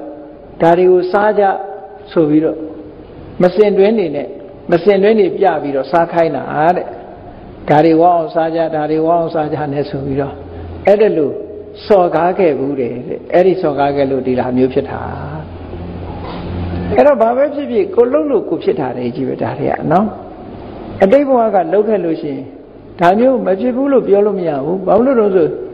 လှုပ်တော့ကကိုယ်စိတ်နဲ့လှုပ်တာလေကိုယ်စိတ်လို့ဆိုကြတဲ့ကကိုပိုင်တဲ့စိတ်ပဲကိုပိုင်တဲ့စိတ်ကနေပြီးတော့လှုပ်တာဆိုတော့ဒီအကျိုးကသူများကိုသွားပေးမှာမဟုတ်ဘူးကိုယ့်ကိုပဲလာပေးမှာပဲဒါကြောင့်မို့လို့ကံတရားဆိုတာကိုယ်နဲ့သာသက်ဆိုင်တယ်သူများနဲ့မသက်ဆိုင်ဘူးလို့သူပြောတယ်နောက်တစ်ခါဒါကြတော့အမျိုးသမီးတစ်ယောက်တွေ့တယ်အဲ့ဒီအမျိုးသမီးကခုနလိုပဲအရေးမပါဘူးအပေါ်ကအရေးခွန်မပါဘူးအသားတစ်ကြည့်လို့ဖြစ်ရဲနဲ့တကူလုံးကအရေးမပါအရေးမပါသည့်အတွက်ကြောင့်ဘာဖြစ်တုံဆိုတော့အကောင်ပလောင်တွေကအကုန်ကြိုက်ကြတာပေါ့နော်အင်တမတနာเสียဖြစ်ပြီးတော့အကာအကွယ်မရှိဘူးပေါ့ရှင်ကောင်းတွေပါတယ်အကုန်လုံးကနေဝိုင်းအုံပြီးတော့လူမအရေးခွန်လေးကဖုံးထားလို့ကြည့်ပြောရှုပြောရှိနေတာအရေးခွန်လေးကိုခွာလိုက်လို့ရှိရင်အလုံးဟာหนีရဲရဲကြီးပဲเนาะหนีရဲရဲကြီးပဲအရေးခွန်လေးပေါ်မှာကြည့်ပြီးတော့သာအသားဖြူတယ်တို့အသားမဲတယ်တို့လှတယ်တို့မလှဘူးနဲ့ပြောနေကြတာအရေးခွန်လေးခွာလိုက်ရင်တော့အရေးကြီးတွေကြီးပဲအကုန်လုံးဟောဒီတတ္တဝါကလည်းပဲအမျိုးသမီးတတ္တဝါကလည်းပဲအရေးခွန်မပါသည့်အတွက်ကြောင့်ခန္ဓာကိုယ်ကြီးတစ်ခုလုံးကหนีရဲပြီးတော့နေတယ်အဲ့ဒီအမျိုးသမီးကအတိတ်ဘဝတုန်းကမလုပ်ခဲ့တယ်ဟုတ်ဆိုဖောက်ပြားခဲ့တဲ့အမျိုးသမီးတဲ့နော်ဖောက်ပြားခဲ့တဲ့အမျိုးသမီးဖြစ်လို့အခုလိုဒီဘဝမျိုးကိုရောက်တာတဲ့နောက်တစ်ခါအမျိုးသမီးတယောက်တွေ့တယ်ဒါကလူတော့မဟုတ်ဘူးပေါ့နော်အလုံးဟာပြိတ္တာလေးကြီးပဲတရားဝါပြိတ္တာလေးကြီးပဲသူကတော့အယုတ်ကိုအမတန်မှဆိုးတယ်အယုတ်ဆိုးအကြီးတန်းကြောက်เสียကောင်းလောက်အောင်အယုတ်ဆိုးကြီးတန်းတဲ့အမျိုးသမီးတယောက်ကိုတွေ့အဲ့ဒီအမျိုးသမီးကဘာလုပ်ခဲ့တာတုံးလို့ဆိုအတိတ်ဘဝတုန်းကသူကနတ်ကတော်လုပ်ခဲ့နတ်ကတော်လုပ်ပြီးတော့လူတွေကိုမမှန်မကန်ဟောပြောပြီးတော့နော်နတ်ဟောစားပြီးတော့စားလာတာတဲ့စားထဲမှာဒီတိုင်းပဲပါတာပဲနော်ဣခဏိကာတဲ့ဒီလိုဟောပြောပြီးတော့လုပ်ခဲ့လို့ဒီဘဝမျိုးကိုရောက်တာတဲ့ဒါဟုတ်မဟုတ်ကိုယ့်အကိုပဲကြည့်ပေါ့မှန်မှန်ကန်ကန်လားမမှန်မကန်လားဆိုတာတော့နော်နောက်တစ်ခါအမျိုးသမီးတယောက်တွေ့တယ်အဲ့ဒီအမျိုးသမီးတယောက်ကတော့တနာเสียအမတမကောင်းတယ်သူ့တစ်ခုလုံးကိုမိကြီးခဲတွေနဲ့အပေါ်ကနေသွန်ချအောက်ကနေသွန်ချဘေးကလည်းမိကြီးခဲတွေအောက်ကလည်းမိကြီးခဲတွေပူလို့လောင်လို့အောနေတာမိကြီးခဲတွေကသူ့မှာဝိုင်းအောင်တယ်အဲ့ဒီအမျိုးသမီးတွေ့တဲ့အခါကျတော့ဒီတတ္တဝါကြီးအကြောင်းကိုမြတ်စွာဘုရားကိုမေးတဲ့အခါကျတော့မြတ်စွာဘုရားဖြေတယ်ဒီအမျိုးသမီးဟာတဲ့ကာလိငါတင်းကမိဖုရားဖြစ်ခဲ့တယ်တဲ့အဲ့ဒီလိုမိဖုရားဖြစ်တာသူနဲ့ဒါရန်သူလို့ခေါ်တာပေါ့နော်ခုခေတ်ဆိုလို့ရှိရင်မရေပြိုင်ပေါ့ဘယင်းနေဆိုတာမိဖုရားများတယ်လေမိဖုရားများတော့ဘယင်းကသူ့ရဲ့အငယ်အနှောင်းကိုဦးစားပေးတဲ့အခါကျတော့မနာလိုမရှုစိတ်ဖြစ်ပြီးတော့မိဟုတ်ခင်နဲ့သူခန္ဓာကိုယ်ပေါ်လောင်းပစ်ခဲ့တယ်နော်ဆောင်းရသည်မှာမီးလုံနေရင်ကနေမိဟုတ်ခင်နဲ့အဲ့ဒီအမျိုးသမီးပေါ်မှာလောင်းလိုက်တယ်အဲ့ဒီမိဖုရားကြီးကဒါကြောင့်မို့လို့ဒီအကုသိုလ်ကံကြောင့်သူ့ပေါ်မှာဒီမိကြီးခဲတွေလောင်းချခံနေရလောင်းချခံနေရအဲ့ဒီဒုက္ခကိုသူခံစားရတယ်နောက်တစ်ခါကျတော့ဘာတတ္တဝါမျိုးသွားတွေ့တော့ဆိုခေါင်းမပါတဲ့တတ္တဝါကြီးလူတယောက်သွားတွေ့ပြန်အဲ့ဒီတတ္တဝါခေါင်းမပါ ပုံသဏ္ဍာန်ကတော့လူပုံပဲဒါပေမဲ့ခေါင်းမပါခေါင်းပြက်ကြီးပေါ့အဲ့ဒီခေါင်းပြက်ကြီးကိုသွားပြီးတော့တွေ့တယ်ခေါင်းပြက်ကြီးကဒါဖြင့်ခေါင်းပြက်နေတော့မျက်လုံးတို့ပါးစပ်တို့ကဘယ်မှာရှိတော့ဆိုရင်ပတ်မှာရှိတယ်နော်ပစုံလုံးလို့နေမှာနော်ရင်ပတ်မှာအဲ့ဒီမျက်လုံးတို့ပါးစပ်တို့ကသွားပေါက်ဘာဖြစ်လို့ तू ကခေါင်းမပါတာတော့ဆိုတော့ तू အတိတ်ဘဝတုန်းက तू ဘာတွေလုပ်ခဲ့တာတော့ဆိုသေရန်ကြတဲ့ရာဇဝတ်သားတွေကို तू ကခေါင်းဖြတ်ပြီးတော့တတ်ရှေးခေတ်ကခေါင်းဖြတ်တတ်စေလို့အမိန့်ချတဲ့အခါမှာ तू ကခေါင်းဖြတ်ပြီးတော့တတ်ခဲ့တဲ့လူတဲ့ဒါကြောင့်မို့လို့ခေါင်းသူများခေါင်းတွေဖြတ်ပါများတော့ကိုယ်လည်းခေါင်းမပါတော့အဲ့ဒါလည်းကြောက်เสียကောင်းတယ်နော်သူများခေါင်းဖြတ်ပါများတဲ့အခါကျတော့ကိုယ်ခေါင်းမပါလောက်အဲ့တော့ငါးခေါင်းဖြတ်တာတို့ဘာလို့လဲကြောက်เสียရပဲပေါ့ခေါင်းတော့မဖြတ်ချတယ်ကြောက်เสียရပဲနော်အဲ့ဒါလို့ထူးဆန်းတဲ့တ attva တွေဟာမှတ်တမ်းတင်ထားဟောနောက်တစ်ခါကျတော့ဘာတွေမြင်တော့ဆိုဒီတစ်ခါတော့ဘုန်းကြီးတွေအလှည့်ရောက်လာဘုန်းကြီးတွေအလှည့်ရောက်လာဘိက္ခုတဲ့ဘိက္ခုနီတဲ့ဘိက္ခုနီမဝတ်ခင်ကြိုတင်ပြီးတော့ကျင့်ရတာသိက္ခမန်လို့ခေါ်တယ်နော်ရှေးခေတ်ကခုတော့မရှိတော့ပြီးတော့တာမဏေရကိုရင်တာမဏေရီကိုရင်အမျိုးသမီးကိုရင်ရှေးတုန်းကတရင်သုံးပေါင်း5ဦးလို့ခေါ်တယ်ယဟန်တဲ့နော်အမျိုးသမီးယဟန်မအမျိုးသမီးသိက္ခမာနအမျိုးသားတာမဏေအမျိုးသမီးတာမဏေရီတဲ့ကတ္တဗဘုရားလက်ထက်တုန်းကယဟန်ကလည်းယဟန်ပြီးတတမနေခဲ့ဘူးဘိက္ခုနီကလည်းဘိက္ခုနီမအကျင့်နေမကျင့်ဘူးသိက္ခမန်ကလည်းသိက္ခမန်ပြီးမနေဘူးတာမဏေကိုရင်မတွေကလည်းပြီးတတအကျင့်မနေဘူးဆိုးဝါးယုံမာတဲ့အကျင့်တွေကျင့်ကြတယ်တဲ့အဲ့ဒီပုဂ္ဂိုလ်တွေဟာကတ္တဗဘုရားလက်ထက်ကုံဆုံးသွားတဲ့အခါငရဲကြပြီးတော့နောက်ဆုံးမှာဒီပြိတ္တာတွေလာဖြစ်တာမြင်လိုက်လို့ရှိရင်ဘုန်းကြီးတစ်ပါးပဲအဲ့ဒီသူတို့ဖြစ်ပုံကဘာတော့ဆိုရင်ဝတ်ထားတဲ့သင်္ကန်းကြီးကလည်းမီးရဲတောက်တပိတ်ကြီးကလည်းမီးရဲတောက်နော်တော်ကြတော့ဟိုတကိုးတွေအကြောင်းတွေထွက်နေတယ်လို့သွားပြီးတော့ရှစ်ခိုးမနေနဲ့သင်္ကန်းအနေမီးတော့တွေထွက်နေတာနော်ကောင်းကောင်းမနေခဲ့တဲ့အတွက်ကြောင့်သင်္ကန်းကမီးတော့တွေထွက်ပြီးတော့လောင်နေတယ်တဲ့တပိတ်ကြီးကလည်းမီးရဲထွက်နေတယ်တဲ့အဲ့ဒါလို့ခွာချလို့လည်းမရဘူးတပိတ်ကိုလွတ်ပြစ်လို့လည်းမရဘူးတပိတ်ကြီးပွေသင်္ကန်းကြီးရမ်းပြီးတော့အဲ့ဒါမီးလောင်ခမ်းနေရတယ်တရားမျိုးတွေကိုသွားတွေ့ရတယ်ကိုလုတ်ခဲ့တာတွေဟာကိုခံစားရတယ်ဆိုတဲ့အဓိပ္ပာယ်ဒါကြောင့်မို့တတ္တဝါဆိုတာကံနဲ့ဆက်ဆက်ပြီးတော့ရသော်ဗျာဟောတာအလုံးထူးဆန်းတဲ့တတ္တဝါတွေဟာ21မျိုးတန်ရုပ်ပါဠိတော်လက္ခဏာတန်ရုပ်မှာရသော်ဗျာဟောထားခဲ့တာနော်ဒါကပါဠိတော်ထဲမှာပါတယ်ဟောထားတဲ့အရာတွေစာပေကိုဖတ်ရှုတတ်တဲ့ပုဂ္ဂိုလ်တွေဆိုရင်ဒါတွေ့လိမ့်မယ်ယုံခြင်းနေမယုံခြင်းမယုံနဲ့ကံဆိုတာကတော့ထူးဆန်းအံ့ဩဖွယ်ကောင်းတယ်ကိုလှုပ်တဲ့ဟာတွေကကိုခံရတယ်ဆိုတာထူးခြားအံ့ဩဖွယ်ကောင်းတဲ့တတ္တဝါတွေဟာလောကကြီးမှာပေါ်လာတတ်တယ်ကံကိုမယုံတဲ့တခြားဘာသာဝင်တစ်ခုပြောပြ many mentions ဆိုတဲ့အင်္ဂလိပ်လိုရေးထားတဲ့စာအုပ်တို့ချမ်းမြေ့ဆရာတော်ကြီးကဘာသာပြန်ထားတဲ့တမလွန်ဘောကပြဿနာစိတ်ဝင်စားရင်ရှာဖတ်ကြည့်အင်္ဂလိပ်လိုက many mention အခါကိစီဆိုတဲ့လူကအိမ်မွေးချပြီးတော့အတိတ်ဘဝတွေကိုကြည့်ပြီးတော့ယောဂါကိုကုတဲ့ဟာမှတ်တမ်းနေအမေရိကန်မှာထုတ်တဲ့စာအုပ်နော်အဲ့ဒီမှတ်တမ်းတွေထဲမှာဟောဒီကံကြမ္မာအကြောင်းတွေတော်တော်လေးပါလာသို့တော့သူတို့တွေကဗုဒ္ဓဘာသာတွေမဟုတ်ဘူးဗုဒ္ဓဘာသာမဟုတ်ဘူးကံကံရဲ့အကျိုးကိုပြောတဲ့လူတွေမဟုတ်ဘူးတမလွန်ဘဝဆိုတာကိုမယုံတဲ့လူတွေမဟုတ်ဘူး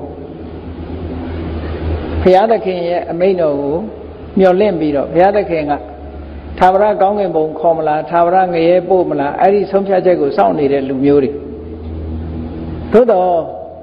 သူတို့ပြောလိုက်တဲ့စကားတွေကဗုဒ္ဓဘာသာဟောထားတဲ့ဘုရားဟောတဲ့ကံကြမ္မာဆိုတာကိုသွားပြီးတော့တွေ့ရတယ်နော်အဲ့ဒီလိုပြောတာဟာသူကအိမ်မွေ့ချထားတော့အိမ်နေတုံပြောတဲ့စကားတွေအိမ်နေတုံပြောတာအမျိုးသမီးတယောက်ဟာအောက်ပိုင်းသေးတယ်လို့ဖြစ်ပြီးတော့ဝိချရနဲ့သွားနေရတဲ့အခါဆေကုတဖို့အဲ့ဒီလူစီရောက်လာတဲ့အခါအိမ်မွေ့ချပြီးတော့ကြည့်တယ်မေးတယ်ပေါ့ဒီမျိုးသမီးဘာဖြစ်တာလဲဘာကုရမှာဘာဆေးလုပ်ရမှာလဲဆိုအဲ့မှာ तू ပြောတဲ့အကြောင်းအရာတစ်ခုကဘာတော့ဆိုရင်မှတ်မိသလောက်ပြန်ပြောရမယ်ဆိုရင်ဒီတတ္တဝါဟာတဲ့ तू အသုံးကတတ္တဝါလို့ပဲသုံးတယ်နော်ဒီတတ္တဝါဟာလွန်ခဲ့တဲ့9ဘဝတုန်းကတဲ့ရောမနိုင်ငံရောမအင်ပါယာကြီးမှာခရစ်ယာန်တွေကိုရှင်သေးစာကျွေးတဲ့တမိုင်းစာရှိတယ်နော်အဲ့ထဲကိုပြစ်ချပြီးရှင်သေးစာကျွေးတာအဲ့လိုရဲဆက်ဆက်လုပ်ခဲ့တာတွေရှိတယ်အဲ့တမိုင်းမှာကမ္ဘာတမိုင်းဖတ်ဖူးတဲ့ပုဂ္ဂိုလ်တွေတွေ့လိမ့်မယ်လွန်ခဲ့တဲ့9ဘဝကတဲ့ရောမနိုင်ငံကြီးမှာအဲ့ဒီဖန်ဆီးထားတဲ့လူတွေကိုရှင်သေးတွေလောင်ထားတဲ့ထောင်ကြီးတဲကိုပြစ်ထည့်ပြီးတော့ရှင်သေးတွေကနေပြီးတော့သူတို့ကိုကိုက်တတ်တယ်ပေါ့နော်အဲ့ဒါတွေကိုကြည့်တဲ့ထဲမှာဒီအမျိုးသမီးကလူတယောက်ကိုအဲ့ဒီရှင်သေးကထွက်လာပြီးတော့ပုတ်ပြီးတော့ကိုက်တဲ့အခါမှာအဲ့ဒီလူကလဲကျသွား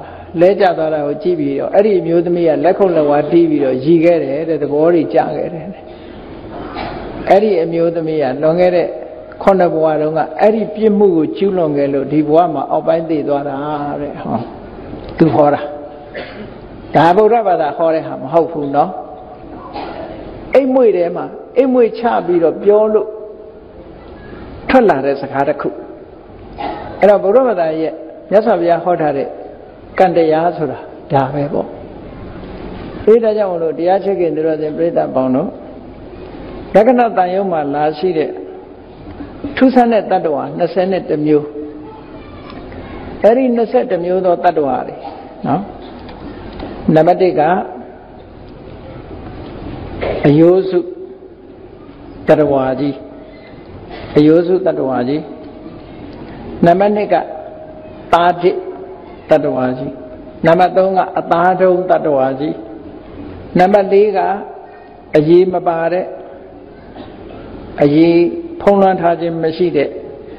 အမျိုးသားတတ္တဝါကြီးနံပါတ်4ကတန်လျက်အမွှေးပေါက်နေတဲ့တတ္တဝါကြီးနံပါတ်6ကလှန်အမွှေးပေါက်နေတဲ့တတ္တဝါကြီးနံပါတ်9ကမြားတံအမွှေးပေါက်နေတဲ့တတ္တဝါ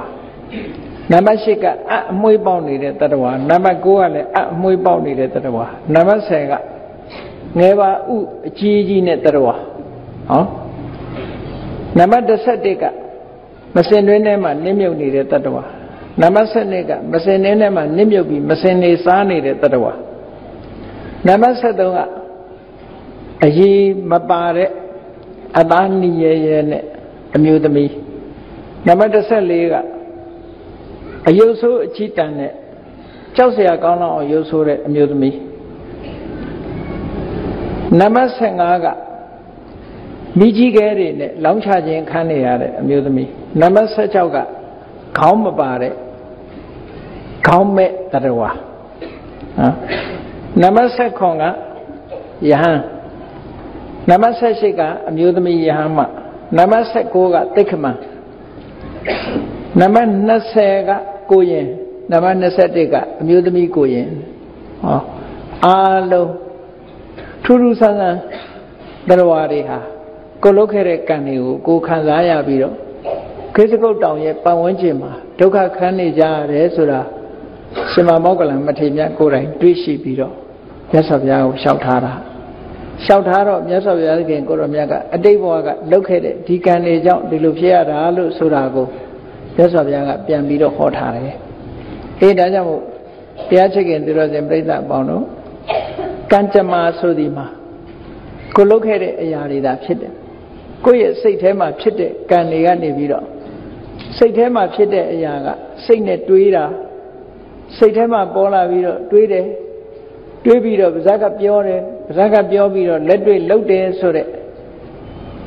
မနောကံဝစီကံကာယကံလို့ဆိုတဲ့မကောင်းတဲ့တစ်ဖက်သားကိုထိခိုက်နစ်နာသွားအောင်လုပ်တဲ့အကုသိုလ်မှန်သမျှကိုယ့်ပေါ်မှာတုံ့ပြန်လာစေနိုင်တဲ့တုံ့ပြန်ပြီးတော့အကျိုးပေးနိုင်တဲ့စွမ်းရည်တတ္တိတွေရှိကြတယ်မကောင်းတာတွေလုပ်ရင်မကောင်းတဲ့အကျိုးတွေတုံ့ပြန်လာတယ်လို့ကောင်းတာလုပ်ရင်လည်းကောင်းတဲ့အကျိုးတွေတုံ့ပြန်လာတယ်ကံဟာအဆိုးကြီးမဟုတ်ဘူးအကောင်းလည်းရှိတယ်အဆိုးလည်းရှိတယ်ဒါကြောင့်မို့ကောင်းတဲ့ကံကိုဆောင်ရွက်လုပ်ကြကြပြီးတော့မကောင်းတဲ့ကံကိုရှောင်ရှားမှတို့တွေဟာနိဗ္ဗာန်မရမီစัจ जा တန်တရားခီးသွားတဲ့အခါမှာလည်းပဲမကောင်းတဲ့ကံတွေရဲ့အကျိုးပေးမှုကတတ္တရာရမယ်လို့ကိုယ်စီသဘောကျပြီးတော့ကိုလုံးသမျှကိုခံကြရတာကိုလုံးတဲ့ကုသိုလ်ကံလည်းကိုဆံကြရမှာဆိုတာကိုသိပြီးကံတရားအပေါ်မှာအလေးထားပြီးတော့မိမိကိုယ်ကံကောင်းအောင်ကြိုးစားအားထုတ်နိုင်ကြပါစေကုန်သတည်း